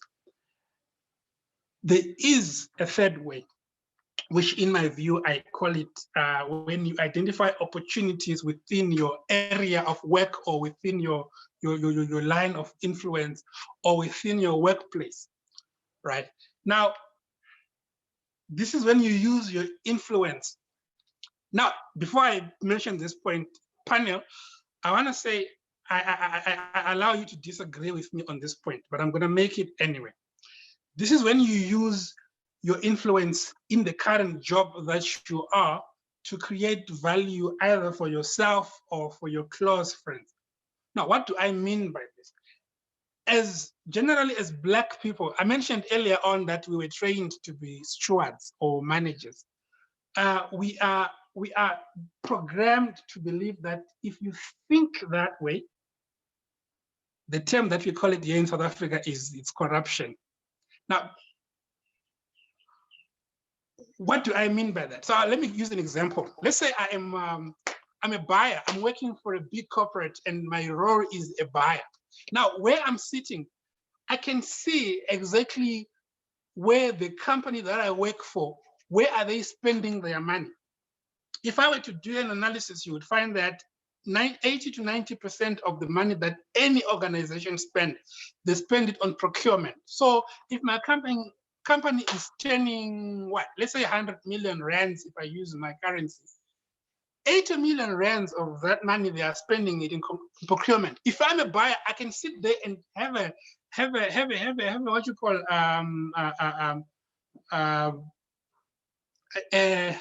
there's a fancy word that I'm looking for. Excuse me, but I can sit there on my desktop and I can tell that okay, we spent 30 million on this product, and this is the company that got the 30 million. We spent 10 million on this product. This is the company that got that. We spent this much, this much, this much, this much. Now, who is getting that money? Some entrepreneur. Is it wrong for me to think as an entrepreneur and say, is it possible that I can position myself to be on the receiving end of that money? If the company is buying bottles, for example, is it possible that I could liaise with my colleagues, people in the business sector, and let's create an entity that supplies bottles to the company that I know is buying bottles, you know? So this is when I use my space to identify opportunities, and then I make it happen. God knows one day I'll probably leave my organization and then be on the outside and continue to enjoy the benefits because I know the company is spending money on that. So if I'm a good manager, but Isaac, can I interrupt you there? Can I interrupt you there and tell you why it doesn't happen? From an employer's viewpoint, okay, so I'm going to comment wearing my employer's hat. From the employer's viewpoint, we employers, when they are looking for talent, okay, you look for me, I am looking at the projects or the businesses that I set up. Because I'm an entrepreneur, I am always looking for people who must also have an entrepreneur hat. And what do I mean by that? I am more than happy to have a person on my team who is top executive, who thinks like that. Because if I can have that kind of person, it means that I can share my entrepreneurship burden with this person, and we can be creating income streams and keeping the money in the camp, right? Because that's what it is. But unfortunately, the big corporates, when they recruit, they will put you in a position where they are going to give you the money that you desire so that you are comfortable. You will not think like that. And this is the problem that a lot of people are in, because the corporates, they'll give you 5 cars, they'll give you a big house, they'll pay all your kids private school education, they'll make you fly first class, and they'll look after you good, and they will make sure that you never think outside that seat. Yes. There you have it. So that is why. So I'll give you an example. I've got a finance background, right? If I had been lucky, and let's say I'd been lucky and I joined a development finance institution and I was sitting on a 5 billion rand fund and I'm funding entrepreneurs, right? I tell you, there are people who are sitting in that position, but they can never think that I could redirect this funding to an entity that is connected to me. So they've been funding, and if you look at a person's portfolio, he has disbursed billions of rands. But how many of those rands have ended up either in his family or in his close circle of friends? 0, right? And when the corporate looks at you, they say you are a good employee. So as Black people, we need to change our thinking and reprogram ourselves and understand that you are allowed to create value for yourself. But if you think like that, the good thing, like what Funga you've already mentioned, you don't only create value for yourself. If you are in a working environment, you end up creating value even for the company that you're working for. So that's when you practice your thinking, you practice in your head, you're applying your mind in such a way that there's no time to rest. There's a point that I wanted to mention earlier on. Another gentleman was talking about thinking and pausing for a moment and allowing yourself to think. One thing that I've also noticed is that now I'm not moving away from or taking anything away from that point. But I just want to raise a caution and say, if you're an entrepreneur, you don't have time to pause. Now, what do I mean by that? You are in a journey where you are running, right? Now, when I say you're running, you think and run at the same time, because you don't have the luxury to pause. Now, here's how I look at it. I look at an entrepreneurship journey as a where I'm running, so I'm hunting, right? Now, as I'm hunting, I'm thinking and hunting at the same time. Now, what happens is when I'm hunting, I don't chase. You don't want to chase one thing at a time. Mm-hmm. You don't want to chase one thing at a time. You want to chase 5. You can chase 6. If you can chase 10 things, then that's even better, because what happens is you don't catch these animals at the same time. So as you're running, you catch one and then you throw it at the back. But you're running again, you catch another one, you throw it, and you keep running, you catch it, and you throw it. By the time you're done,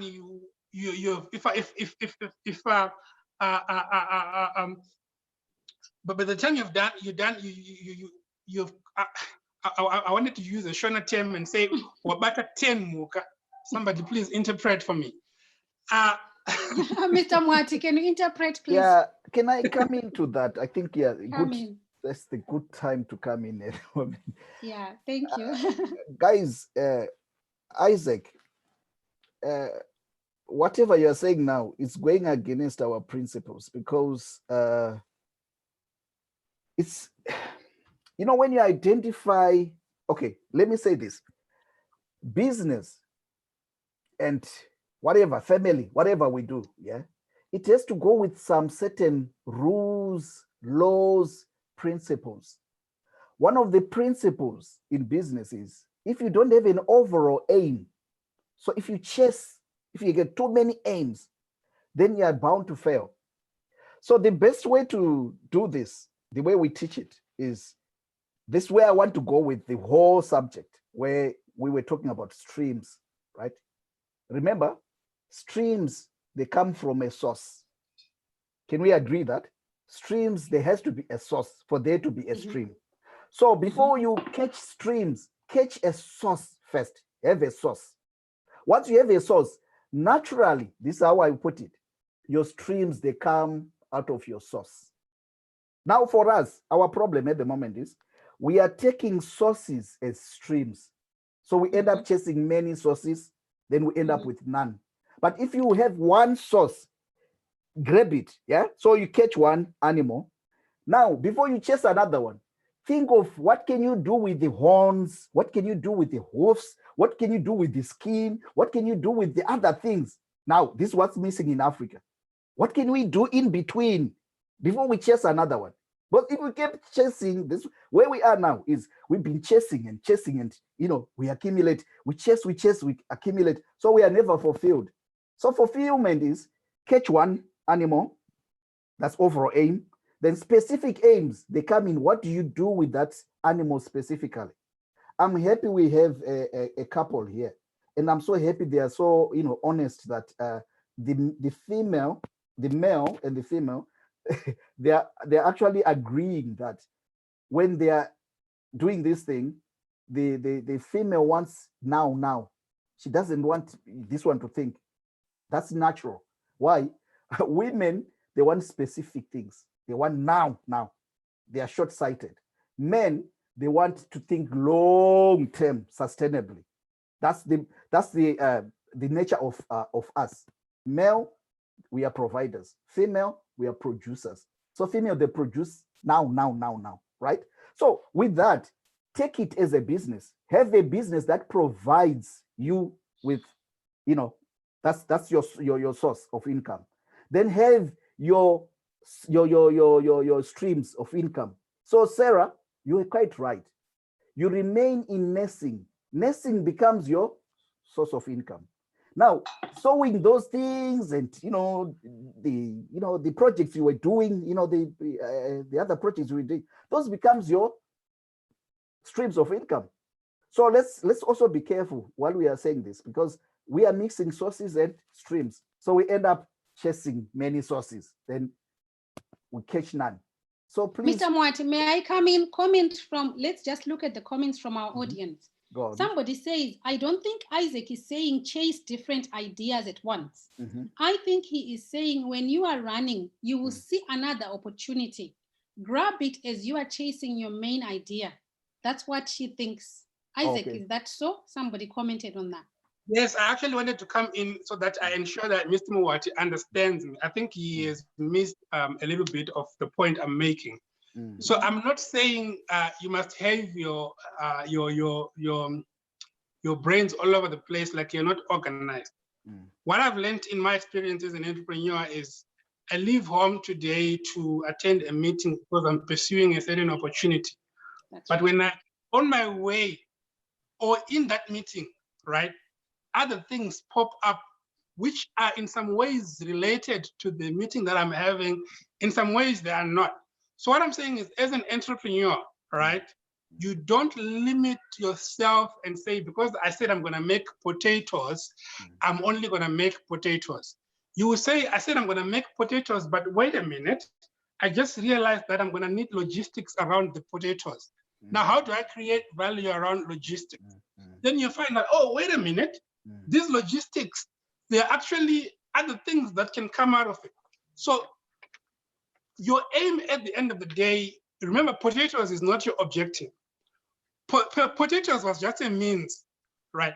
What we're trying to do at the end of the day is create value and create as much as we can. And that's the only way that we can achieve purpose. So it's not, and I think that listener who posted really got the point that I was trying to make. That you don't rest, but you keep running, but you must be very smart, because if you take this advice the wrong way, you rest. You must rest. You must rest. But may I come in and comment, guys? May I come in and comment? My personal experience is that as an entrepreneur, we are made to have our minds running all the time. I was actually commenting last night, again here at home, because working at home for us has made it even more difficult, because now we don't know where to stop. Because the minute I wake up and I do my meditation, because I wake up, I can't just jump out of bed and go. I have to wake up, and then I have to meditate while I'm still in my bed for some minutes, maybe 30 minutes or so. And then I ease myself out to say, right, thank you, Lord. Thank you for a new day. This is a new day. It's going to be good. The minute I jump out of that bed, I have a structure. But what I've noticed is that now that I'm working from home, the minute I jump out of my bed and maybe I want to go to the restroom, that's it. I've got my laptop and that's it. There's no break. It's like phew, the plane is taken off. And so that's how entrepreneurs we are. So now we don't know when to break. And by the time it's 11 p.m., I'm still at it. And so I wanted to just come in to say that emphasis to say consciously, while we are running, while we are chasing, and while we are doing, I think we need that rest to reconnect, to re-energize, to re-engineer. But I think you have got to consciously control yourself to allow yourself that time. Because naturally we are running, this mind here doesn't stop, it doesn't break. And so for me, that's why coming into these conversations, it's allowing myself to take that time or that break from this entrepreneurship, because the projects that are on your dashboard, you don't just stop. So I just wanted to come in and comment on that. I think, can I just come in there? Just to come in, this whole thinking that we're talking about, I mean, Fungai, you explained it well. You wake up and you do your 30 minutes meditation. That's it. We're not saying you're supposed to stop and not do anything and think. It's very short. Some people will do 15 minutes. But what it allows you is you come up with that structure for the day. So you know the things that you're going to do today. And also when you are thinking, you're not stopping. Because when you're thinking, it's just that everything is playing in your mind. But you're allowing yourself that quiet space. You go through things, even all this, if you are chasing 10, 20 streams, whatever, that moment, you just go through everything like, okay, this is it, whatever. You see your day. So you vision your day before you come out of bed. And then when you come out, you've got a structure and you know exactly what you're going to do. So you don't miss on things. And there are other things that you left from the previous day and you didn't because you were not sure of. But that moment or those minutes that you give yourself allows you to just say, oh yeah, I've got that issue. I didn't solve that. Okay, done. I'm going to do it. And then when you wake up, you face your day, you're ready for it. You're prepared. Thank you for that. Say, okay, go in. I'm agreeing. There are times when I'm sharing my experience now.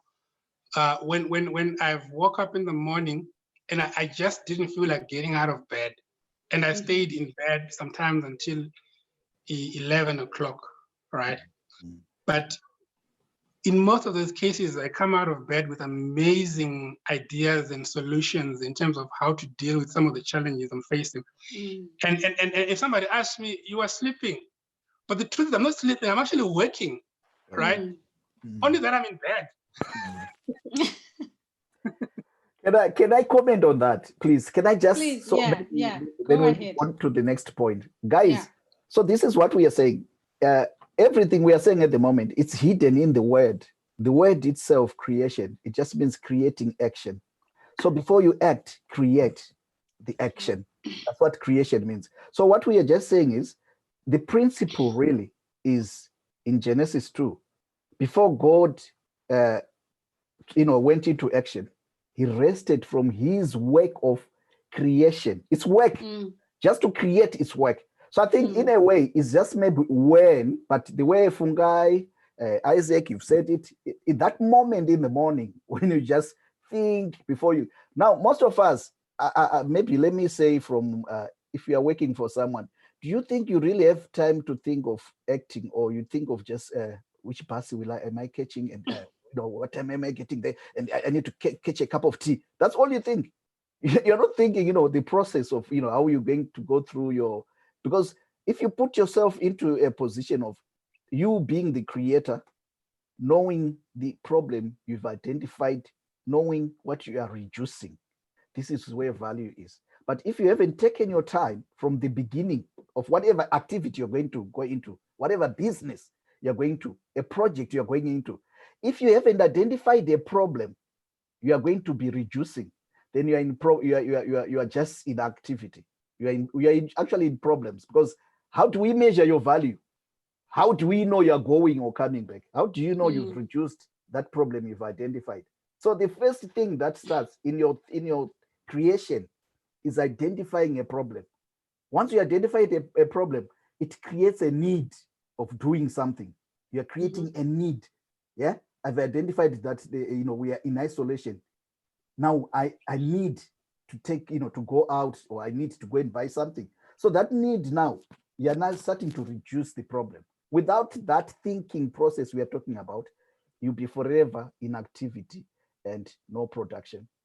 Just to add, sorry, Isaac. Yeah, when you finish adding, I'm gonna make us move to the next point. I just want to add a practical way, because someone who's out there listening is in a job, with an 8 to 5 job, and they don't have time to think or do other things. Now, how do you train your mind to think when you're in an environment where by the time you leave, you're so tired, you just need to sleep, and you can't even read a newspaper or watch news, for God's sake? Now, here is my 2 cents on that. If you're in an environment, you need to make sure you understand your environment. So if you are doing a job, and your job is to move a piece of paper from point A to point B, and you're doing that all day, it's fine. But you can still train your mind to think in that environment, because you need to understand this paper that I'm moving. Why am I moving it from point A to point B? Where did it come from? Where is it going to end up? So you're opening up your mind in understanding that environment, the whole value chain. And trust me, if you can do that, you can create value for that environment, and eventually you create value for yourself. Very true. Very true, Mr. Moitie. You want to add on that, please? Yeah, I think to just so that we move on to the next point, we've been here for too long. Yeah, so the whole issue here, we are saying it's a process. We are talking about a process that there's a time you just need to be thinking, then you need to understand, like now Isaac is saying. In the thinking, it makes you understand. Once you understand something, it will be easy now to apply it. But if you're just in a habit of applying something you don't even understand why you are, I was talking to someone actually from South Africa. They make wine, and he was saying we actually teach our workers why they press the red button, what it does when you press it, and what the green button does when you press it. You need to understand the process. If you don't understand the process and just press on, off, you're dead. There's no creation. Anyway, can we move to the next point? Yeah. Thank you so much, guys, for your contribution. Somebody put a comment, and I'm just going to help them answer that. Somebody says, what is quiet time, resting, and meditation? So for me, I'll give my own experience of what this means to me. So what this means to me, if you are a Christian, for me, I always make references to the Bible. There is a verse in the Bible that says, these laws, actually it's my favorite Psalms 1 verse 1. It says, blessed is the man that does not sit nor stand in the counsel of the wicked. This man, but he meditates on the word of God day and night. And what happens to this man when he meditates? The word of God says he shall be like a tree planted by the rivers of the waters, and whose leaves they do not wither. And his roots, they are deep. So now just to bring that to natural translations, that means meditation is thinking with intention and a purpose of thinking of things. The word of God says, which things should we think about? Things. Meditate on the things that are good, things that are true. So bringing that to business, what things am I thinking about? So for me, when I meditate, I am thinking about the good things I want for me and the world, the good things that I want me as a person, God to use me and to use me so that I can be part of the part of the solutions. That's my desire. I want to be a solution. So when I meditate and think, I'm thinking, God, today, when I wake up, use me. What is it I'm supposed to be doing? Where I'm supposed to be going? Use me purposely. And so my mind is now tuned in to be used in that way. And so my heart and my energy and my thinking is only towards those things. So for me, that's how I apply that. And I suppose I can have somebody somebody says meditation is thinking with intention. So for me, that's what things I connect that scripture to say I meditate and I think on the things that I want to bring to life, because those are the things that I want to see. So I think about those things and then I wake up and I live intentionally towards those things. So for me, that's how I kind of apply it. I don't know if anybody else wants to comment. Yeah, maybe let me just comment to say that's true. Maybe this thing we are calling thinking, meditation, creation, we might be saying the same thing. We are talking of one thing. And what I can comment on that is what you've just said is right. Think or meditate with intention. Why? What brings frustration? I want to go back to what Isaac was saying. We are in a world now where today, right now, we've got no control. Why have we no control? Why are we listening to just one person who's controlling us? It's because we've never meditated or thought, with intention. Those who thought with intention, maybe they've made up savings, they're actually celebrating in this, in this time.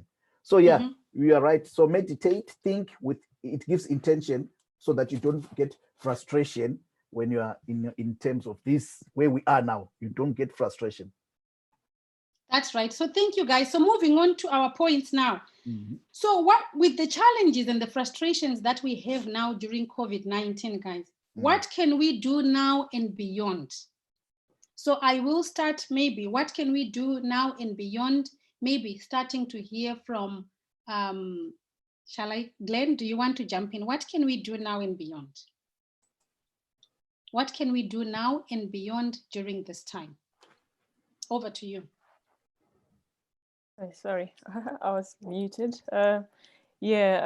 So possibly a good way to start would be maybe with our mindsets, changing the way we think. Just adding on to your last point. So I like that scripture that says, as you think it in your heart, so are you. So like maybe what are you spending time thinking about? Are you just, whatever you're watching on the news, is that what you are dwelling on? Like maybe the negative stuff, but stuff that you can, spend time meditating on. You get so much positive things that you can, maybe those negatives, you could change them into positives. So possibly just programming your mind to start thinking in a positive way. And also thinking about how you can become valuable, how you can be a person of value. Probably just dwelling on what Isaac said about, wherever, the area that you're already working in, what opportunities are there So you probably don't want to reinvent the wheel. There's certain opportunities that you can, for example, I'll talk about as a nurse. There's certain things maybe that you could do as a nurse with beyond this COVID. There's nurses that are frustrated. There are nurses that are going through maybe nervous breakdown. They're just not certain about the future. Maybe they need counseling. They've probably been so frustrated or heartbroken. They've lost a loved one or their colleagues. So maybe as a nurse, maybe what you could do as an opportunity, you can maybe start up a counseling group where you can counsel, maybe those nurses that have gone through traumatizing situations. Possibly, there's people that are needing help beyond, this COVID-19. So it's looking at what opportunities, where you can come in wherever industry that you're in, not just waiting for somebody else to, to be creative or waiting for somebody else to start it up for you, but it's actually doing with what you already have and seeing how far you can go with that. Mm-hmm. So Glenn, I always say that when we are going through a situation or a challenge, I posted on my Instagram to say we must thank God for the challenges that we are going through right now, because of that challenge, an opportunity is being born. So it's about how I look at the current problem. So when I look at myself being a nurse, obviously not practicing, but those people who are frontline, if you can take a moment when you come from your shift and do a list of those things that have frustrated you all day. Yeah. Then think about how can you take 1 or 2 or 3 of those things and turn them into a solution. Don't wait that somebody must do it.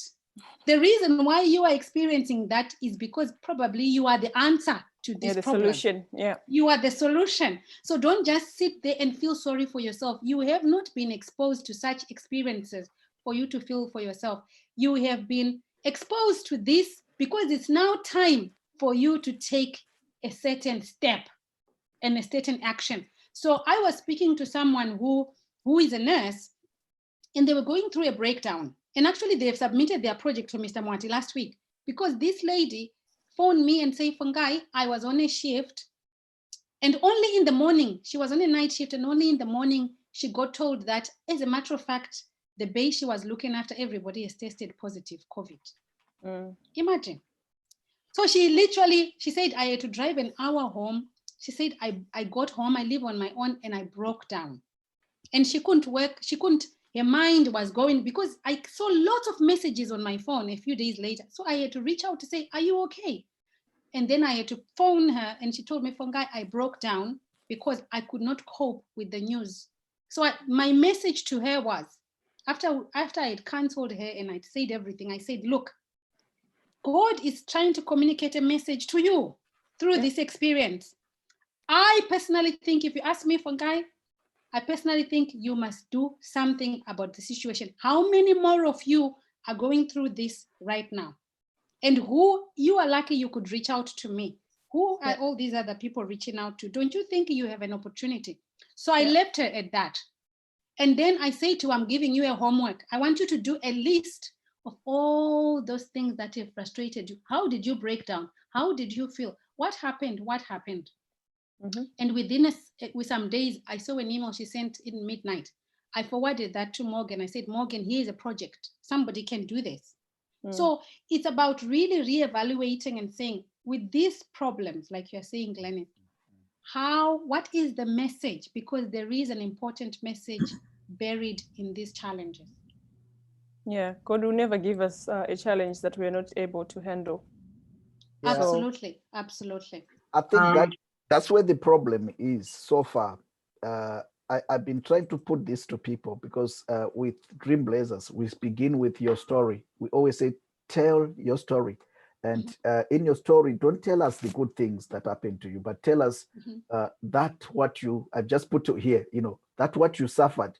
So what you suffer, you solve.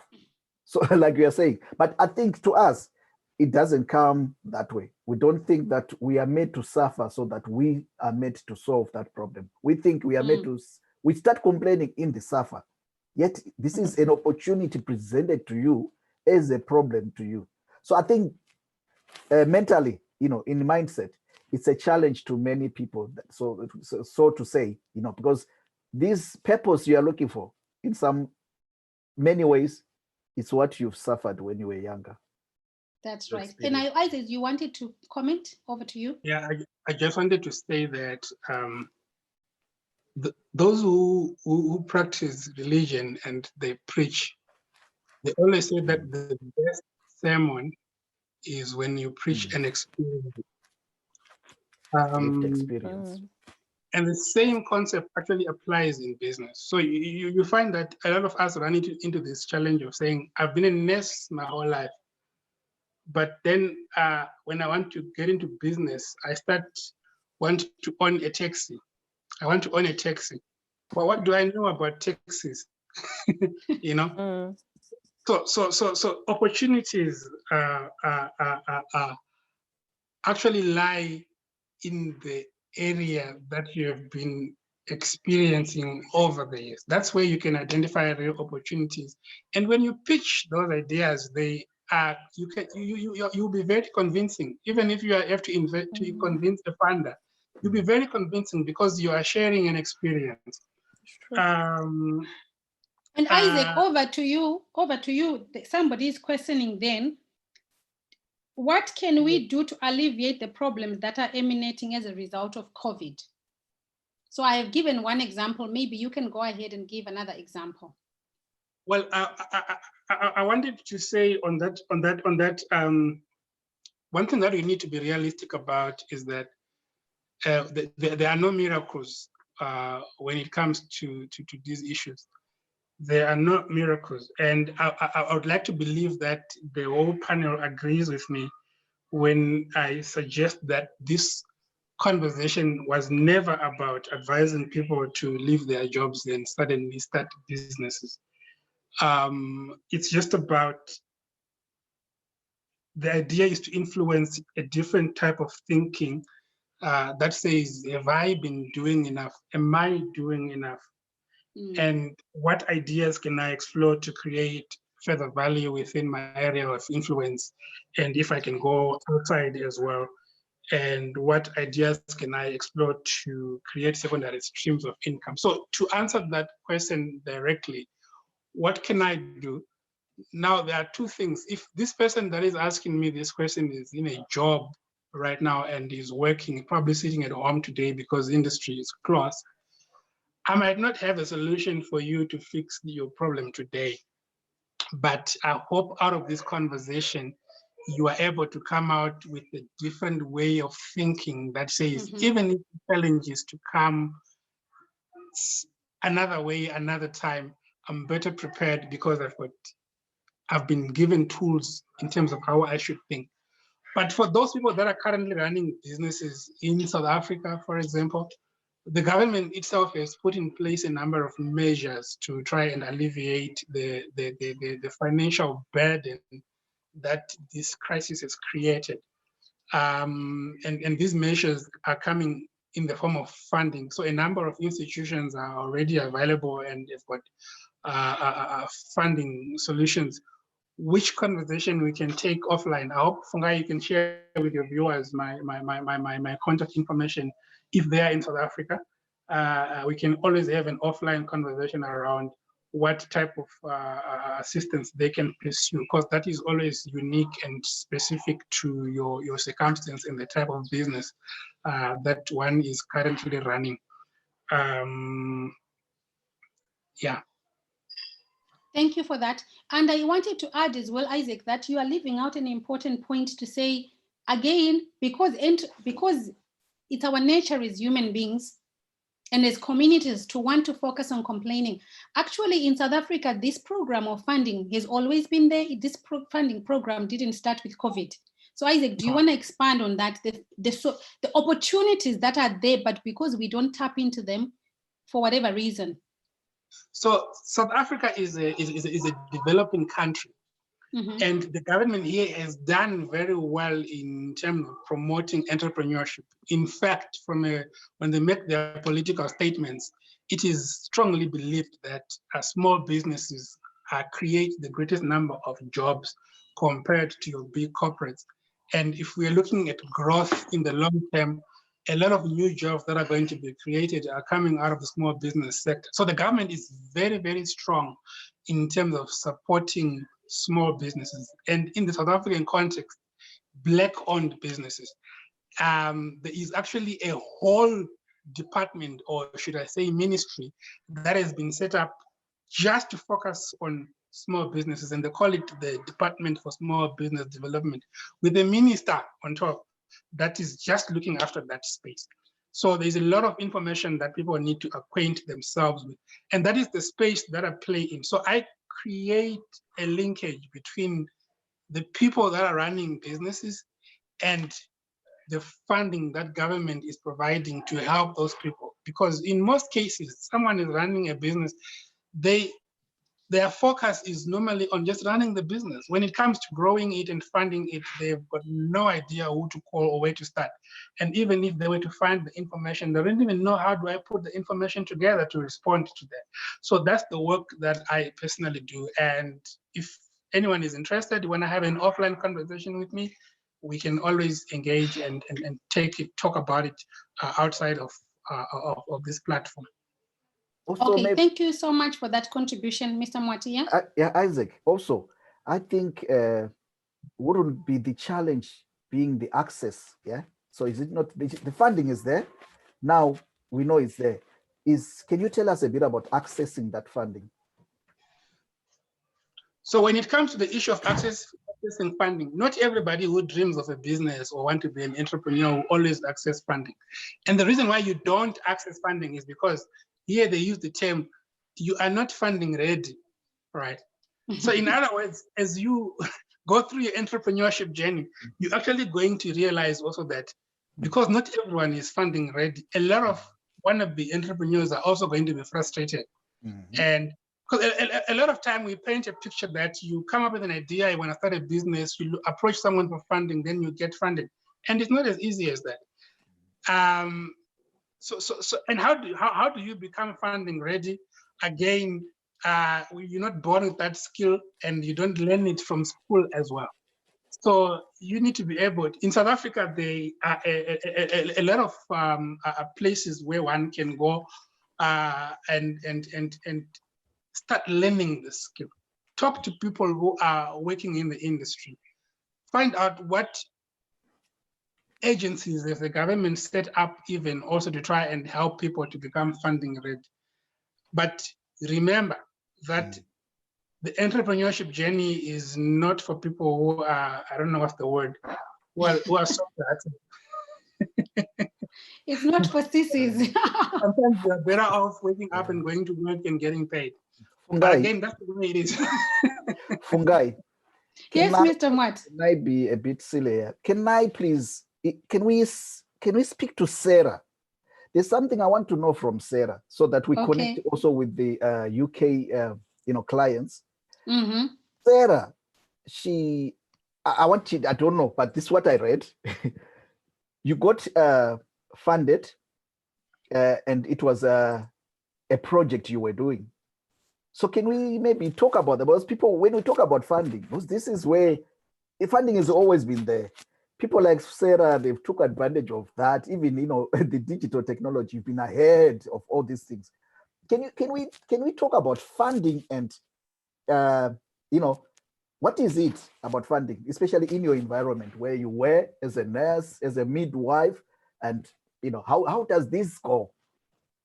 Funding. Okay, yeah.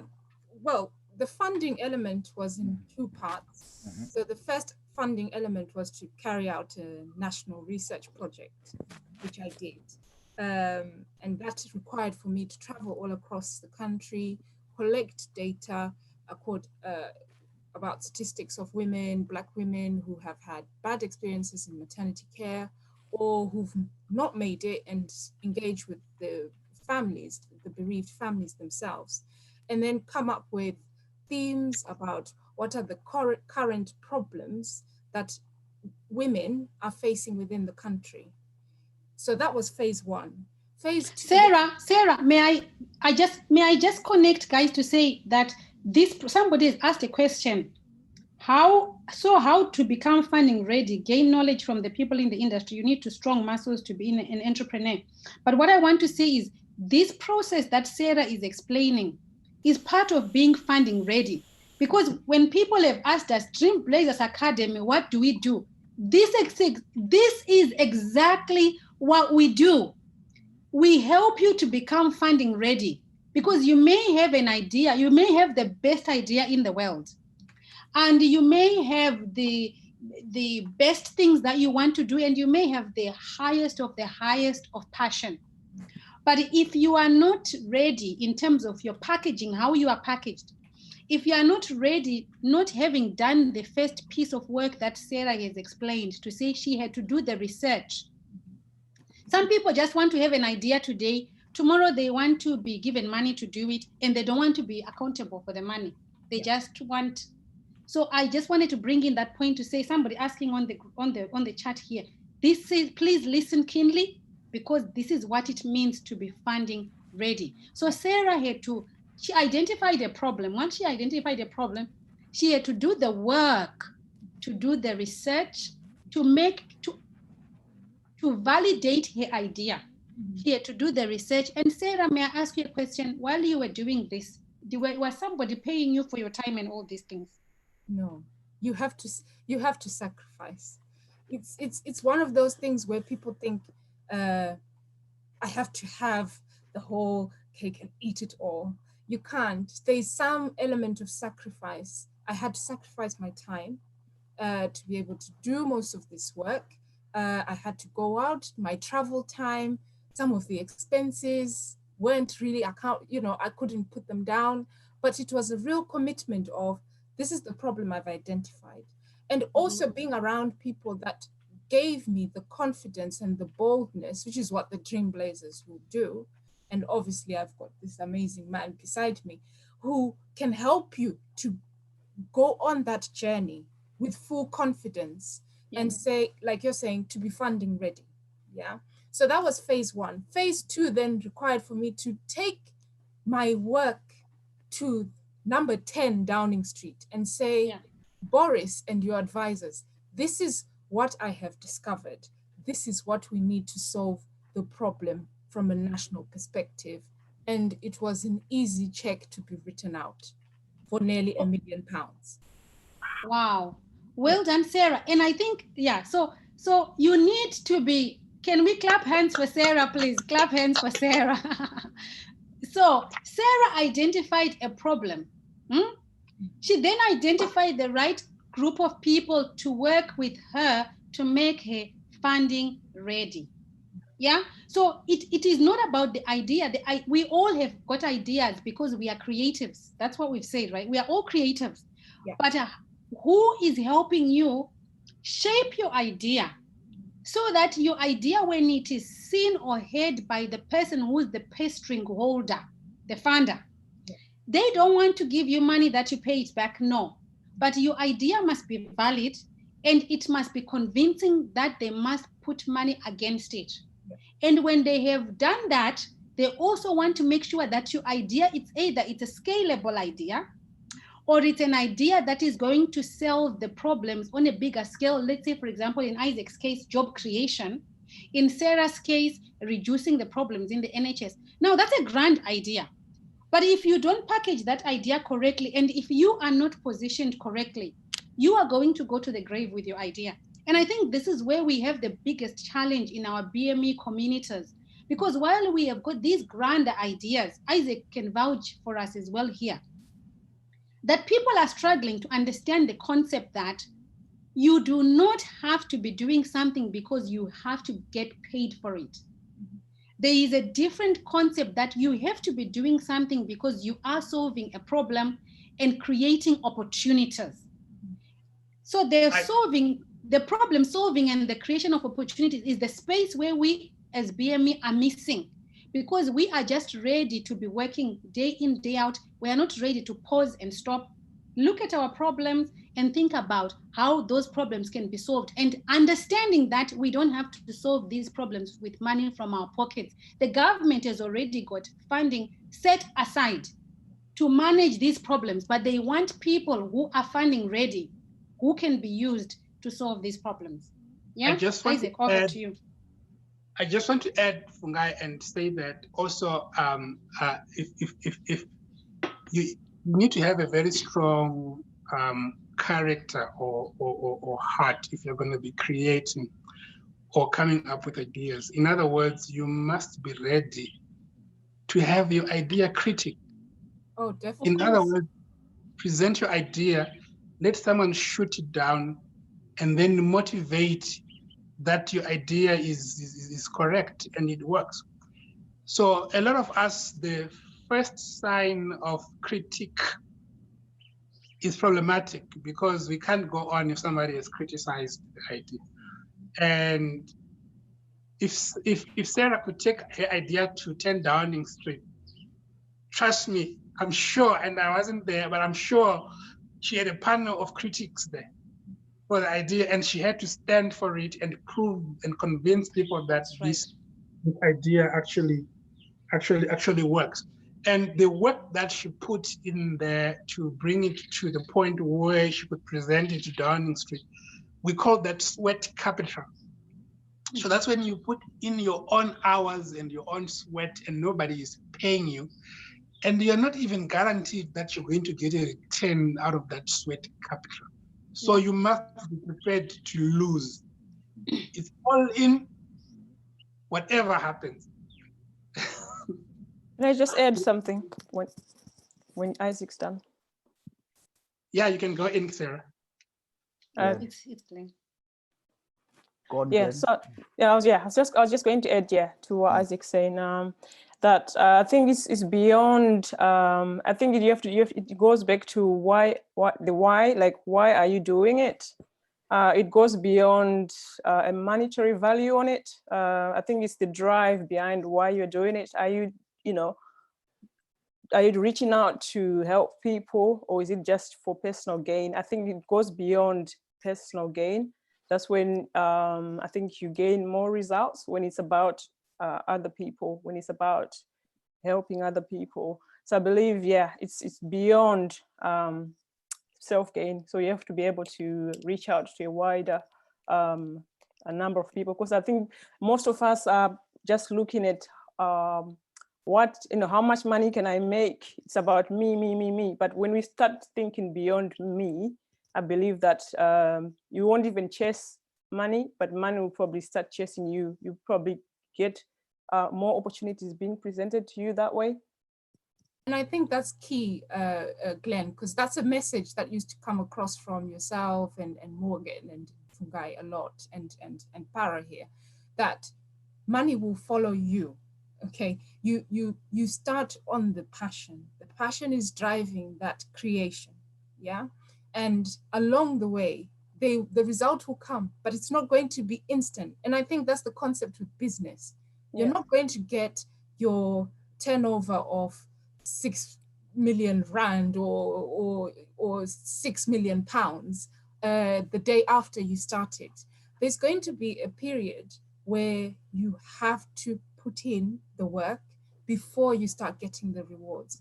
And certainly, like Isaac touched on, the critique was there. Before I even entered 10 Downing Street, it was MPs contacting me and saying, this is flawed, this is not a national problem, we've got more pressing issues. So I had to challenge that level of critique from people who actually sit in the House of Commons, who I thought are people who advocate for women and women's health and had their perspective. And it wasn't just them, some health colleagues. I'll do some presentations at some universities, a room filled with white people, and you could just sense the tension, the lack of embracing the topic and the problem that was there nationally, as much as I presented stats and everything. But you have to have a very good system. This is where we talk about, even within the business space, you have to surround yourself with people who have a different way of thinking. Because if I surrounded myself with old friends or acquaintances who would easily have said, shot me down in terms of what you're doing is useless, just go out there and just continue working. But you have to be within a space.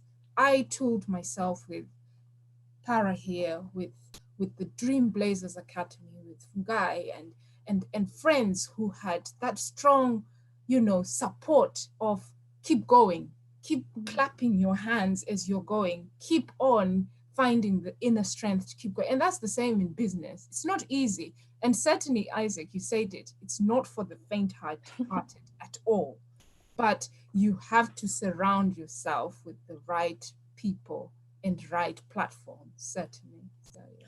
I mean, just to come in there, I just want to add another point for audiences as well, that when you start, like, be prepared to receive criticism, but at the same time, the one thing with entrepreneurs is, we fall, but we always rise.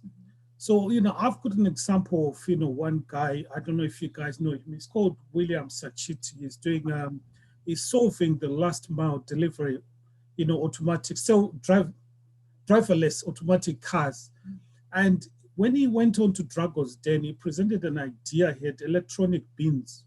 And all the guys, the panel were like, oh, that's a rubbish idea. We're not going to invest in that. He went ahead with his idea and made millions and sold the company. And now he's moved on, chasing another dream or solving another problem. So as entrepreneurs, you're not going to win the first time. If you fall, you have to rise and keep going. The other, way of starting business, I know we're looking at funding. I'm a fan of organic growth. And I think it's important for our audience to know that you can start your business from nothing, or you start it from what you have, rather than, sitting on your idea because you're waiting for a lot of money. I remember having a conversation with my young brother, years back, and he said, oh, big bro, I want to start a business. I want to buy things, from South Africa and sell them in Zimbabwe.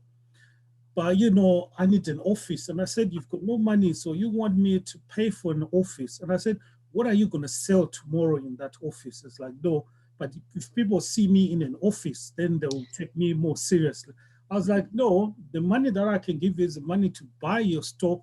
And then from that, you'll be able to then rent an office or whatever you want to do if it's necessary. And I don't think you need it in your business model anyway.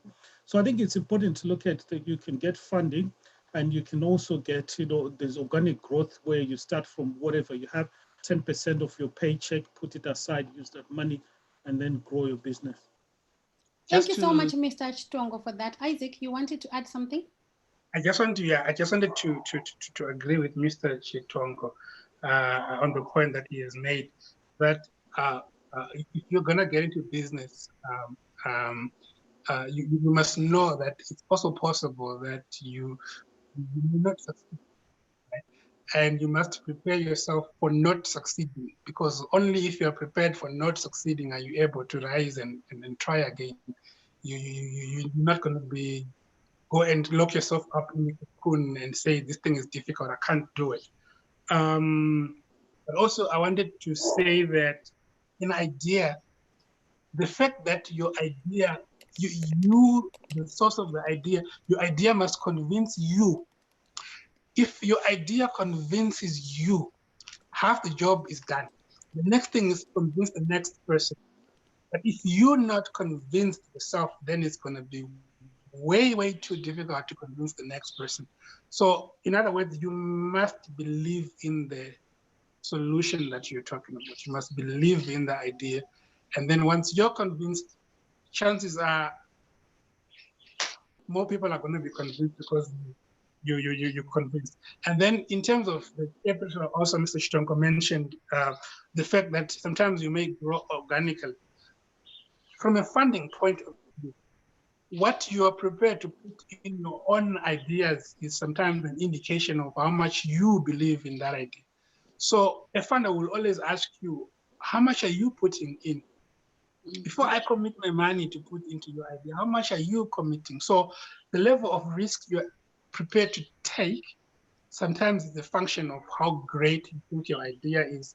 And that's how the next person will also say, oh, maybe I should also take the risk, because you have already started taking the risk on that idea. So believe in yourself and invest in your own idea before you ask somebody else to do the same.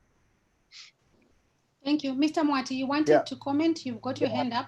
Yeah, I just wanted to say, let me talk about, we're talking now, what's the way forward? Right? Yes, way forward. So to comment on that, let me start by saying funding is not only about money, it's also about resources available. So the most important funding you can ever get on planet Earth is time. At the moment, we need time, right? So if you have time, it's enough funding to start off. So let's not think of funding as only if I get money, if I get a building. No, it's not about money. So let's think of funding as what resources have we got available, right? Then the other thing I wanted to say, guys, that can help our viewers is that Isaac, I think you are in our shoes here, where we are saying now you are funding. For you to be funding ready, that's where we were. Is it not also important that you, before you take your funding out there, your idea out there, would you not be very good for you to take it to those who know how to wrap it up, how to make it presentable, how to make it funding? I think to me that's funding ready. Do you know why? Because the funders, they've got a language they understand. They've got this language. If you look at most funding, when we write a proposal, there's this sort of language they quickly understand, other than you talking your own language and trying to, to convince them. So the other thing is, for funding ready, go to someone who understands the funder's language, so that when you write your idea down, they can now be convinced to support you. So yeah, I wanted to contribute on that one. Very important. In fact, thank you so much. In fact, you're right. A lot of people who are supposed to be entrepreneurs are very technically oriented. So they're very technical people, right? And in half the time, they don't understand the first thing about business language. So when it comes to packaging the idea so that the next person understands it, they take it for granted. Just because I get it, you're supposed to get it. I don't need to go to town explaining what I'm talking about. You need to go to town. If it means go further, go further. Right? Because that's the only way. So you're right. Find somebody who can help you to package it, so that but Isaac, can I comment on that? Can I help comment on that, guys? So I started, this is an interesting conversation, actually, as a matter of fact. When me and my husband started business in 2001, we were new in England, and there wasn't any of this type of conversations for our own people. I always say to people, do not take an opportunity to speak to a business person for granted. Because my first mentor, when I needed to join a mentorship, I joined the organization that was called Directors. There was an organization, it's still there, for directors support, where I needed to catch a train every week and go to London just to be in the same room as directors, only to have a simple conversation about business. And so I felt very lonely and depressed about this whole process. And in that room, I was the only Black person. And not only the only Black person, a woman. And not only a woman, an immigrant. English is my first language. My English was not as good as it is now. So there are a lot of barriers that the entrepreneur today doesn't have to cross those barriers, because we have got platforms like the internet and YouTube that connect us to the people we want to connect. But when people are given that opportunity, the person today wants everything in a microwave. It must be a click of a button. It must be a miracle. When we say wake up, you must wake up. They do not want to conceptualize the fact that there is no miracle.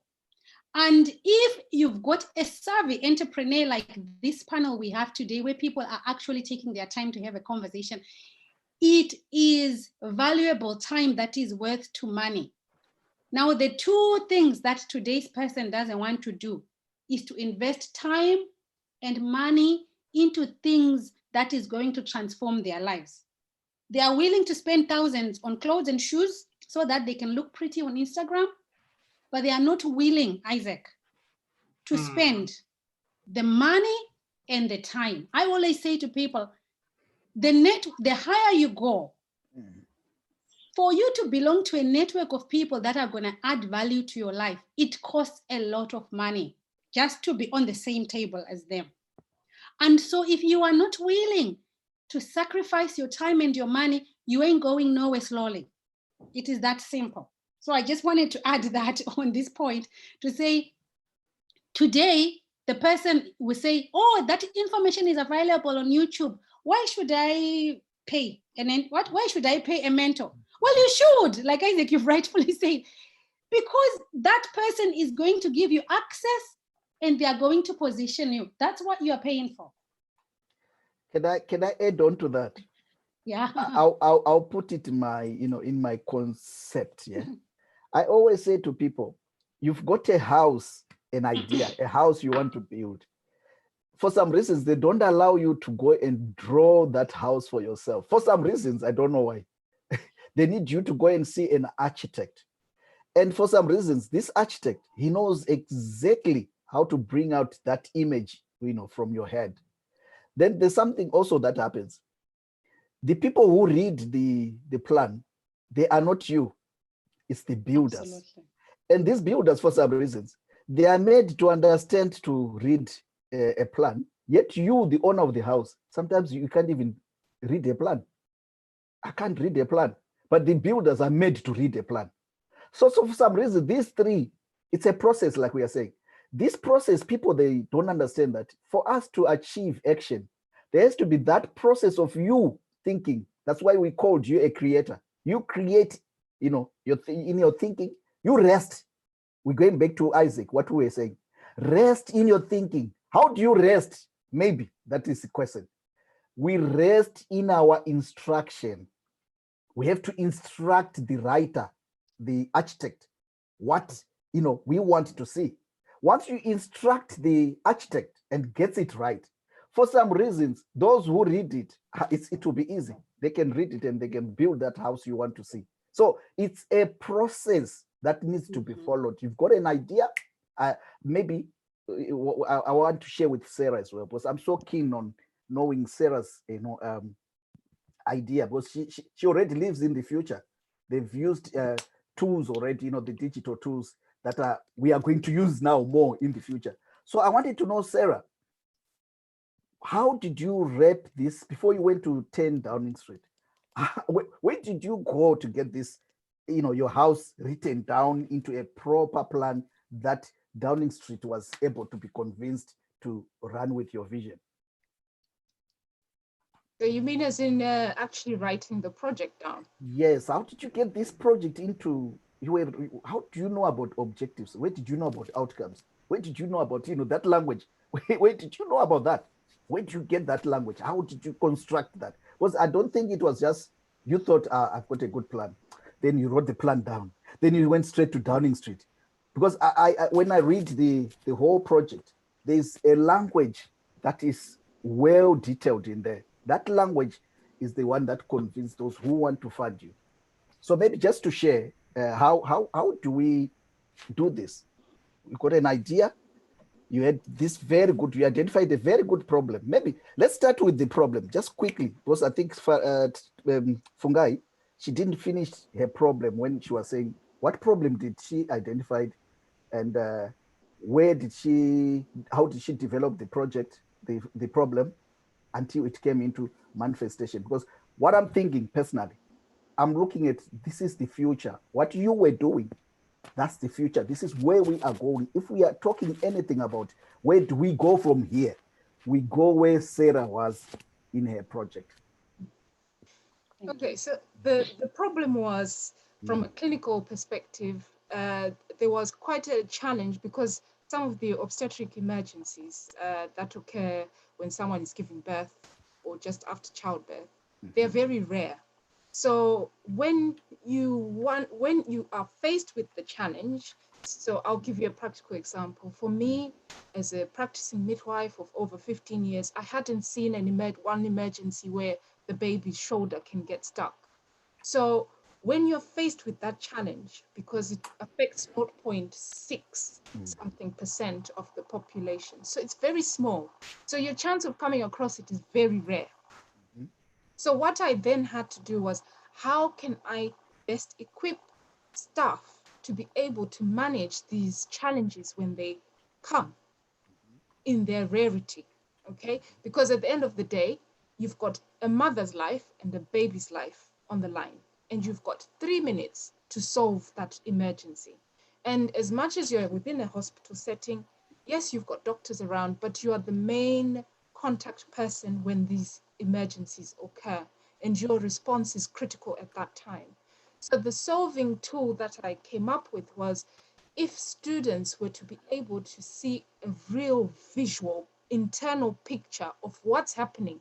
So trying to imagine fixing a car and seeing what exactly is wrong when an engine breaks down, what exactly has happened inside. Your ability to know that affects the way you be able to operate in fixing that car or in managing that emergency. So that's how the whole proposal came about. And then it was then coordinating the technical side of things, applying this through Microsoft, creating the holograms, and then from there building it up as a teaching tool, which can then be used virtually like we are now. So we can operate it from here and teach our students in Turkey, in Japan, in Singapore, in Hong Kong, and they have the same experience. And it affects the way that they are actually performing in real clinical life. I'm currently doing an evaluation project, research project on it. And so far, it's been good results. You can see how it's saving people's lives, it's saving babies' lives, it's saving mothers' lives. That's why this has been rolled out internationally. But yes, certainly there was a challenge in terms of, I've got this problem. I know there's this problem. How do I then transcribe it onto paper? And that was a process. I had to approach people that could assist me in terms of writing out a proposal, because you need that. As much as you've got the idea, sometimes to move it forward and for it to become live, you need to have the assistance. So that's what I managed to get. Parras was quite good with a lot of the statistical stuff that was needed and inputting that way. And then, of course, I think I had come into contact with yourself in terms of how do I polish some of the objectives, aims, because it can be confusing. And I am an academic and I still get muddled up. Moving it into a research business proposal is a different way of language to when you're teaching students about, their academic work. So I had to surround myself with people that could help me. And I always say, what I've managed to achieve has not been on my own. There's been people behind the scenes who've done a lot of extensive work. So I can't take full credit for everything. All I had was the idea and pushing the idea to become live, and having people around me who could make it look real and appeal to those who, when I presented it to other countries, to say this is much needed and for them to endorse it. So, yeah. Yeah, so what I wanted to add, guys, as well, was on Sarah's point, I picked up a few points that you must be convinced with your idea. You must be willing to do the work and do the research around your idea. And then number 2, you must be having the right people and the right support systems to help you structure, package the idea. Yeah. And then number 3, you must be willing to be critiqued. Yeah. But most of all, you must keep moving. You must not stop. And Sarah, in her case, she was able to get people who could make her idea packaged good enough that it is a scalable idea. It is not limited to a location. And I think just to bring us now to the wrapping of this conversation is that this is an era where we need to embrace the digital solutions and digital tools. How as businesses, how as individuals, how as career people, how are we going to embrace the digital age and use the digital age to our advantage to push our businesses forward, to push our dreams forward, to push everything forward? Because while we have got this pandemic, the lockdown, the COVID-19, it is opening up new opportunities. I wanted to comment on the fact that when an idea or a dream drops in your heart through a challenging situation, it is the best time. I think you are most fertile, ready for an idea to be born and to brought into life during that time when you're going through that challenge. And you are the best person to execute or write down that idea. So my contribution is that a lot of people, they have ideas and they are facing challenges, but they get frozen and they get stuck in the challenge to the extent that they get crippled and paralyzed. And I want to challenge you to turn that energy into a positive energy that you can use during this COVID-19 time, how it can propel you. That discomfort must push you to a place where you yearn for better, where you yearn for improvement. And if you can put your mindset in that kind of thinking, it means that you are user ready. God wants to use and work with people like that. God doesn't want to work with people who are comfortable, because you are no good for anyone. You have got no passion, you have got no dream, you have got no drive. Everything is working for you. So really, according to God's viewpoint, I think you are useless. I'm watching the video, the series on Netflix during this COVID-19, and that's keeping my mind going.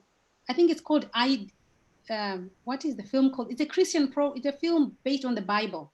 And last night I'm on the path where now Saul, he has been persecuting the Christians, and it was so amazing to watch him in real life and bring that word in the Bible to life, because Paul was so passionate about killing and destroying Christians. And when he's on his way to kill and destroy this idea of the Messiah, boom, Jesus meets with him. And I'm telling you, he was like a fire. He was now turning this energy and this fire to go for Jesus. He came back and he was telling all the other disciples, you guys, you are not serious enough. I just need to be out there. I need to be running with this Jesus. I don't know why why are we gathered here? Let's go. And I think during this COVID-19 time, can your challenges stir you up?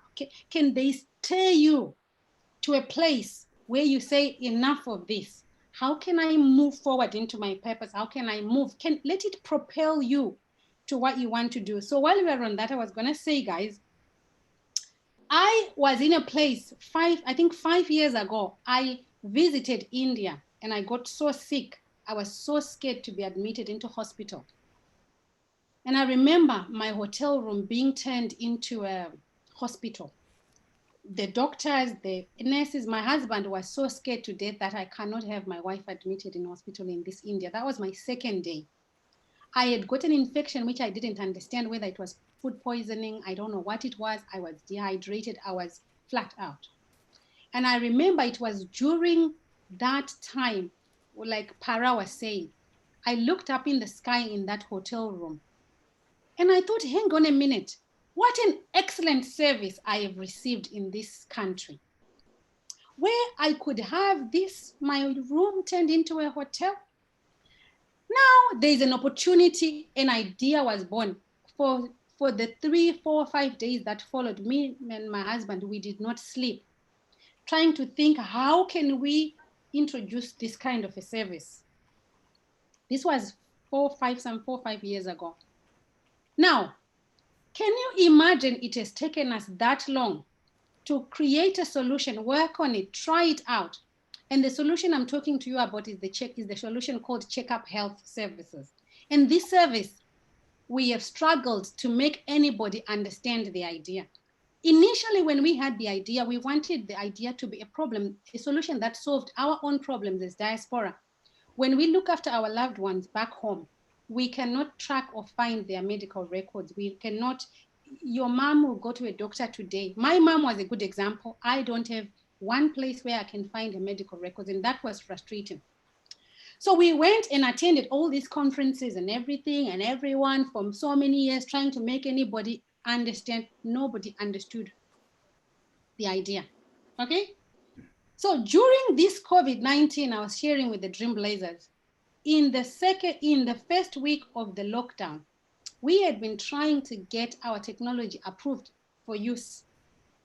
And can you imagine, during this COVID-19, as we speak, this technology, I'll share with you with the website, has been approved, CQC registered for digital online consultations for the doctors. Now we are gonna be providing that technology.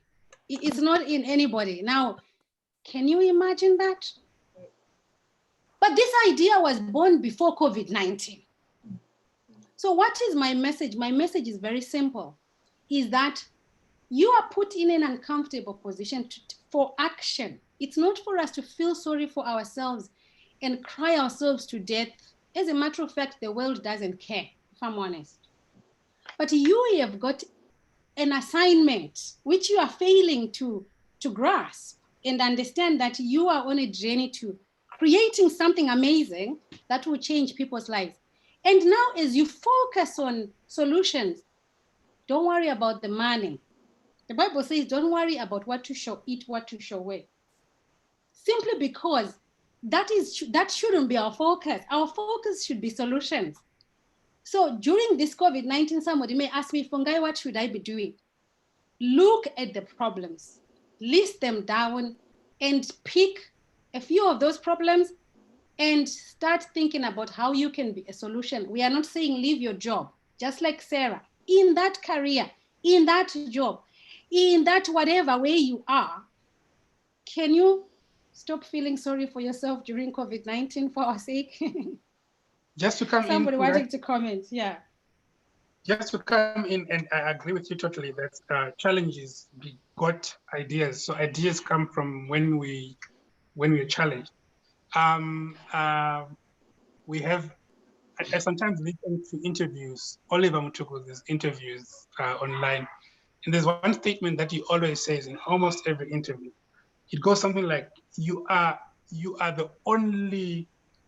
It says there's only one you, right?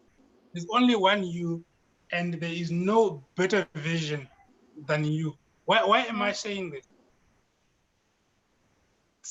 The same way God gave us a different set of fingerprints or unique, there's a unique DNA in every person. Yeah. The same goes with the ideas that come through your head. There is the ideas that come through your head are always unique, and trust me, you're probably the only one that is thinking about that idea in that unique way. So sometimes you just want to learn to be able to believe in yourself, in the ideas that you have, and you start moving. And that example which you're giving us, that 5 years ago, that's when you identified a problem, and it has taken you 5 years to come to a point where somebody approves it and wants to run with it. So as long as you are convinced, sometimes it doesn't even matter how long it takes. It doesn't matter how long it takes, you always get there, right? And I just want to say something, and sometimes people might take, when you believe in yourself so much, right? Because as Black people, we were taught to be humble. We're taught to be humble. It's not humble to be poor. Sometimes we take that humbleness to a point where we stop believing in ourselves, because when I project myself as somebody who believes myself, people around you might interpret that as arrogance, but you need to be smart enough to know when you're being arrogant and know when you're believing in yourself, and allow yourself the space to believe in yourself so you can be able to start moving in the way you're supposed to move. Thank you for your contribution. So let's do the panel now. Over to Glennis. Glenn, what is the conclusion you can give to somebody who is currently facing a challenge, and what should they do? You are dealing with consultations for projects right now. So what can somebody do right now, and what should they be doing? Yeah, thanks, Fungai. So they can obviously, if they have well, first of all, you have to have an idea. So an idea could be maybe stemming up from the job that you currently do, from the problem that you currently face. So you're now having to bring a solution. So then once you've identified that problem, you're going to maybe reach out for help. So if you don't know what to do, like Sarah said, she had an idea and then she had people helping to implement that idea. So some people might get stuck and think, oh, I've got this idea, how do I implement it? So I think that's where also us as Dream Blazers team, that's where we come in. We can actually work with people. We can actually take your idea and help you to put that idea into life. So reach out for help. That's what I would say. Don't just have that idea and keep it, and before you know it, maybe you have to take action now. So do not procrastinate. That's all I can say. Take action now and reach out for help. Thank you for that. And over to Sarah and Para. What words would you like to leave? Oh, Sarah and Para, by the way, guys. Sarah, how challenging is it, honestly, to be trying to work on your project and then your husband being aside you? I know the conversations, sometimes they are very tough. Yeah. Talk to us about that. What should couples do? Okay, the question I have, actually, this is a real question. Couples who are in diaspora are having a real struggle because most of the women are quite forward and enterprising, but their husbands, they feel, this is the message I got from someone to say, they feel the husbands are holding them back because they are not at the same level in terms of trying to come out of the comfort zone. Is that true? Is that, maybe you guys can share with us and encourage someone? Okay, I might start. Yeah, both of you, doesn't matter who, but this is a real question that came. Yeah, I mean, they're genuine questions and they're quite real. Certainly from my perspective, I think Morgan touched on it. We are producers. So I work at 110 miles an hour. Para works at like 5. So the two of us kind of, that way, I guess, is nice because we then sort of, I'm at speed, he's kind of a little bit slow, but because I'm at speed, he's always got me thinking in terms of maybe do this, maybe do that. And I'm always reflecting, and then it sort of makes me rethink and think things through properly. So I am going into the space of being able to take time and think, because I have ideas and I like to rush. But he's always bringing in the logistical point, and I always say, take heed of advice. It's important in life, and especially in relationships, just to work as a team, look at each other's strengths.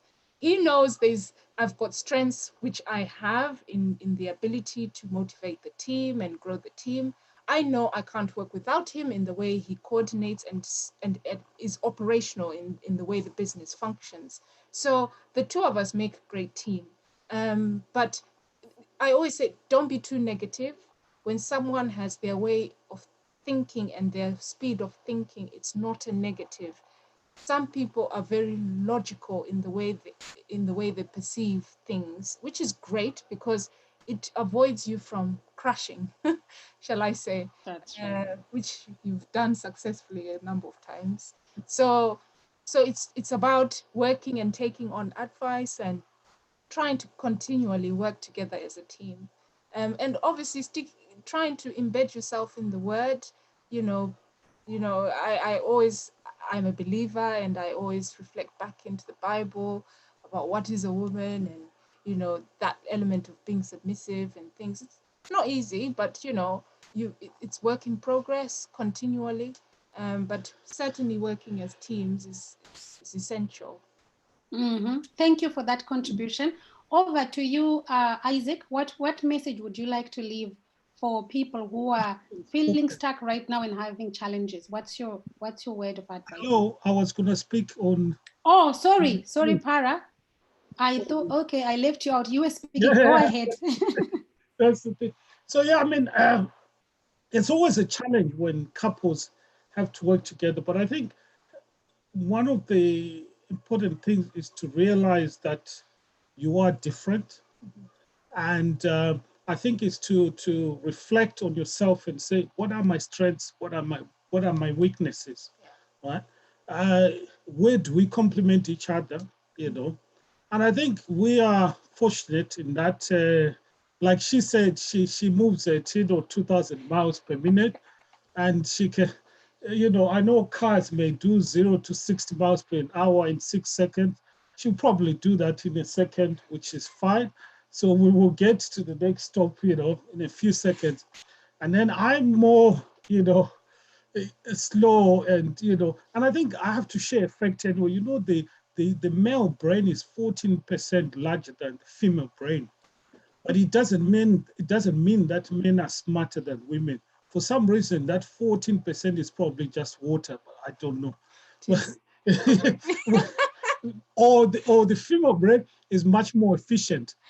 But anyway, in our case, yes, she moves fast, I'm a bit slow. So when we are faced with something that needs speed, I send her and she gets it done.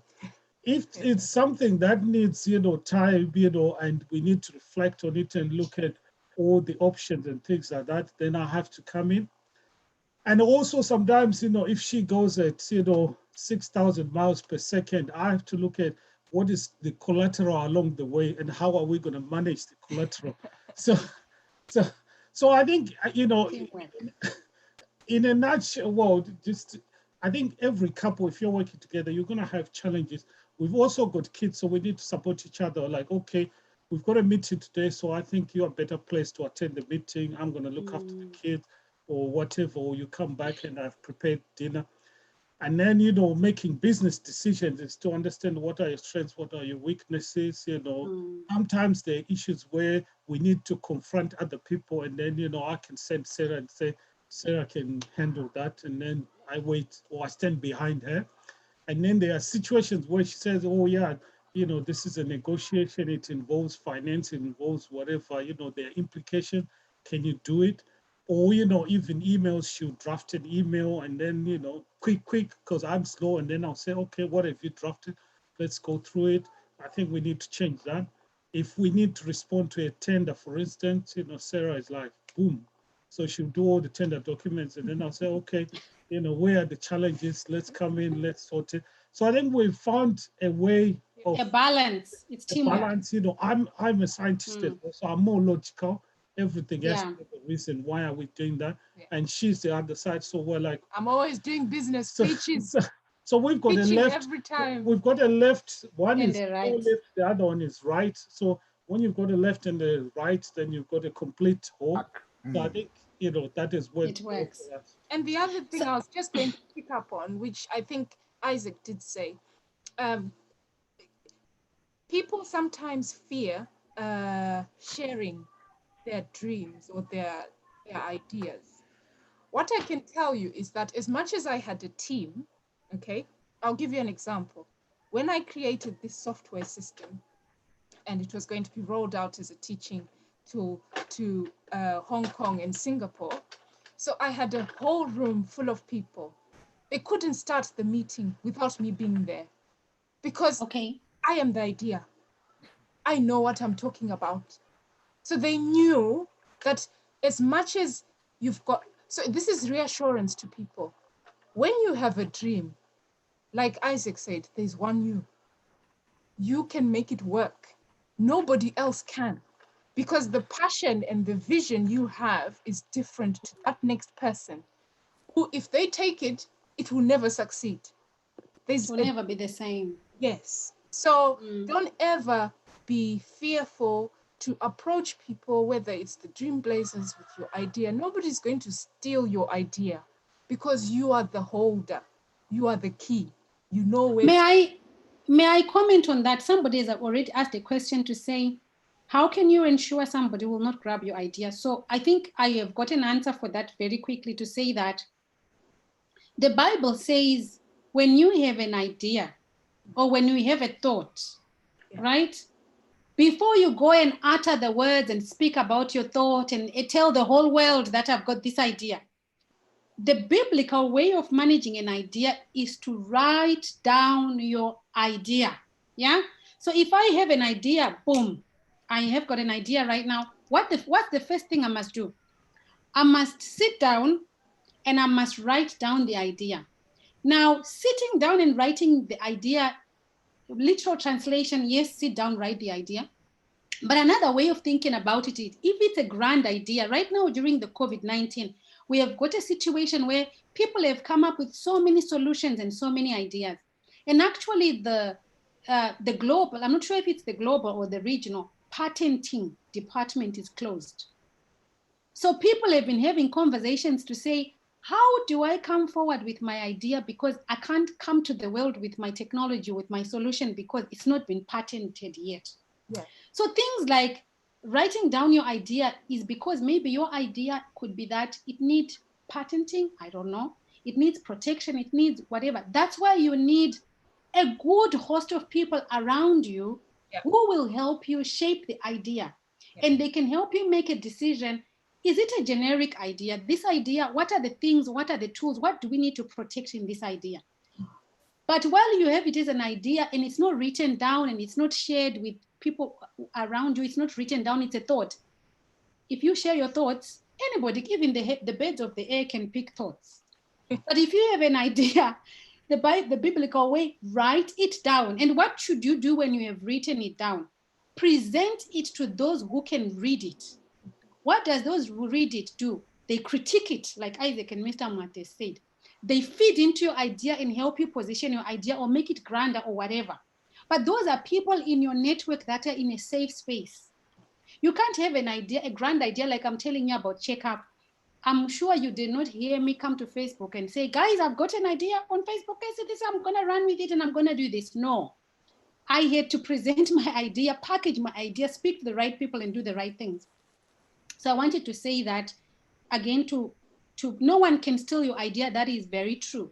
Simply because if you follow the processes, you are the best executor of that idea. But ideas, when they come to us, remember, you are not the only person who is having this solution in your head right now. Hundreds of us could be having the same thought and the same idea. But how we execute, those who execute are those who count. So you have an idea. Can you please execute? Write it down, put it into a plan so that you can present it to those who read it. Those who read it, some of them, who are they? They are the people with the money who can say, okay, you have this idea. We will partner with you. We will give you the money to put this idea to life. So that is that no one will steal your idea. I agree with Sarah. Over to you, Mr. Moitie. Oh, me? Yes. Was it not Isaac who wanted to come? Who was it? Isaac? Okay, Oh, okay, sure. Has Isaac gone already? Okay. He has. So let me go. Right. With me, I'll go with what we should be wrapping up. Yeah, so. okay. I'm here, Mr. Moitie. No, it's okay. I think it's me. I'll go with what's been revealed while you were talking. So I'll just read them, yeah? So you are right, Fungai. It says here, writing down the idea is a sign that you believe in your idea. It's a sign that you believe in it. If you don't write it down, it means you can lose it anytime. So you're not serious. So you can, that's why it's passed on to another person.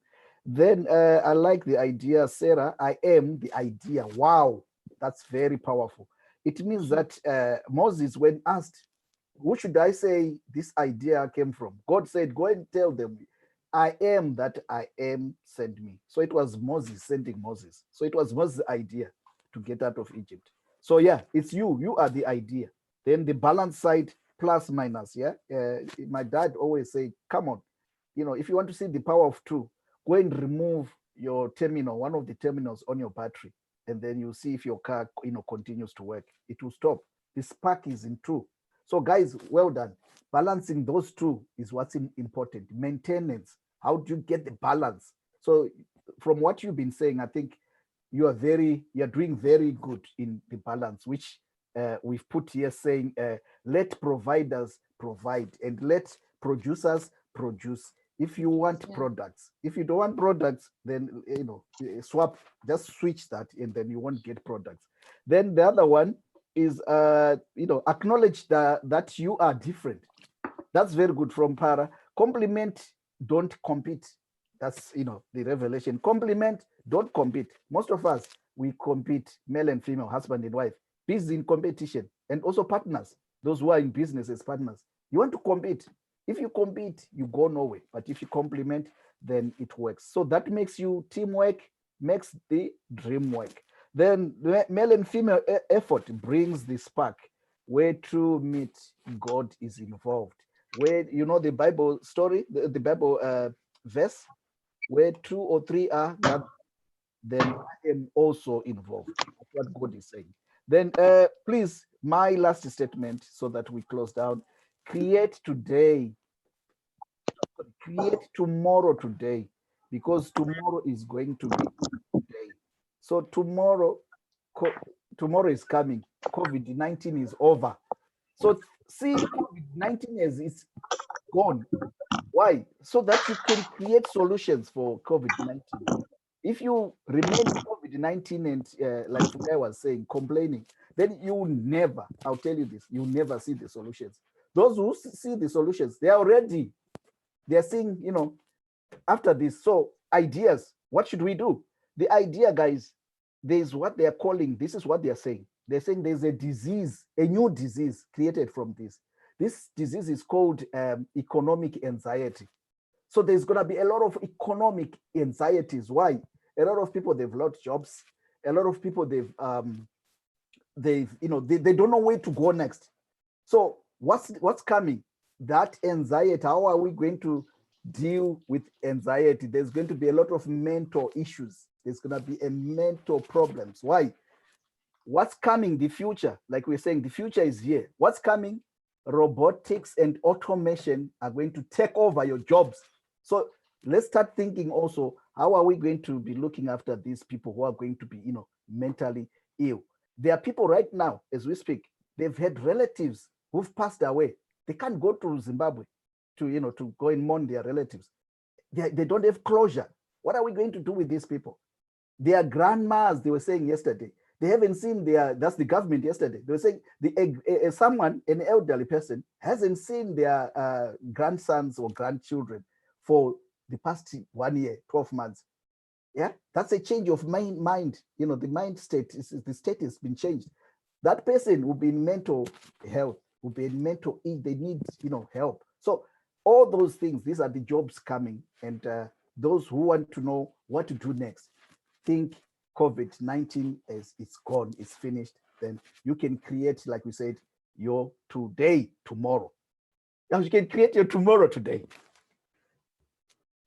Thank you for that. Thank you. Have I left anyone for contribution? That's everybody, right? So I suppose for me, my closing points are, actually, Mr. Mwat, I would like to add on what you have said to say, maybe, and I'm just saying maybe, from the way I see it, COVID-19 is the beginning, is the beginning of a new era, is the beginning of a new world order, because COVID has disrupted the whole world.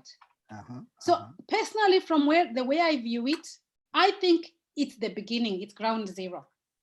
So what does that mean for me and you? It means that there is equal opportunities for everybody across the earth and across the planet to create global solutions. Don't limit yourself to say, I'm only in the UK. So, because the problems that have been brought about by COVID-19 are affecting us at the global level. So that gives us a global positioning. For me, this is how I see it. How are we going to stop thinking about solutions that are localized? And even if we came up with local solutions, but how are we going to scale those solutions?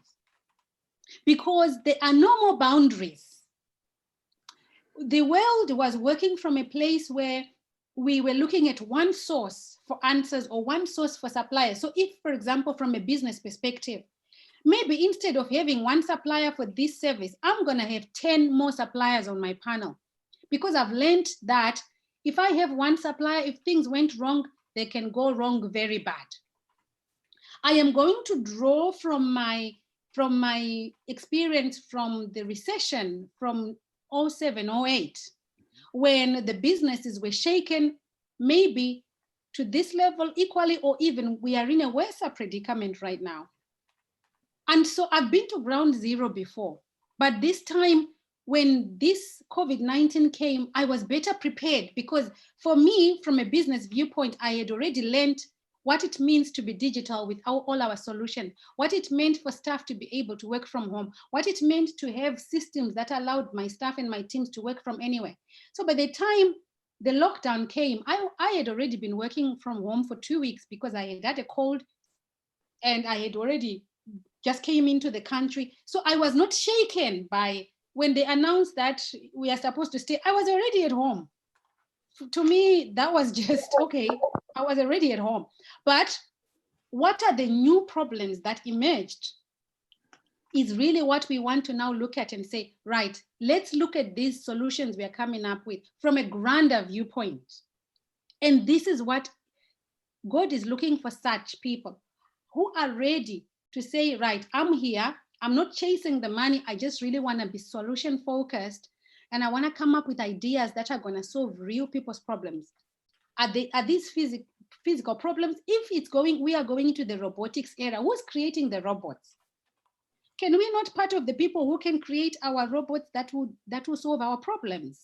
Why are we waiting for somebody to be creating those robots? If we are going into the digital age and into the systems, who is creating those systems? Can we not be the ones sitting at the table, having the conversation to say, what system can we create to solve this problem? For me, that is the space where I am going to be sitting very comfortably and running with that, because I am done with the era where I have to be waiting for someone to bring a solution. I am now the solution. Though that's the message. So are we ready to be the solutions? This is the message. From today, COVID-19 has brought us that we can become the solutions. That we can be part of the people that are called the solutions. That when people look back at COVID-19, they will see us. Our names are written. That during COVID-19, our names should be written. Why shouldn't they? Why shouldn't we? And so for next week, that is, we will meet again next Sunday and look at us as solutions in our communities, because the governments are throwing a hell lot of money into solutions. So we don't want to be sitting under the table waiting for the droplets. We want to be the people partitioning and partaking. We have to sit at the table and be partakers. And that opportunity is available to all of us right now. So that's my message. So that's my closing message. So we will sit, we agree, we sit again and look at how we can be partakers for next week. Anybody wants to add something?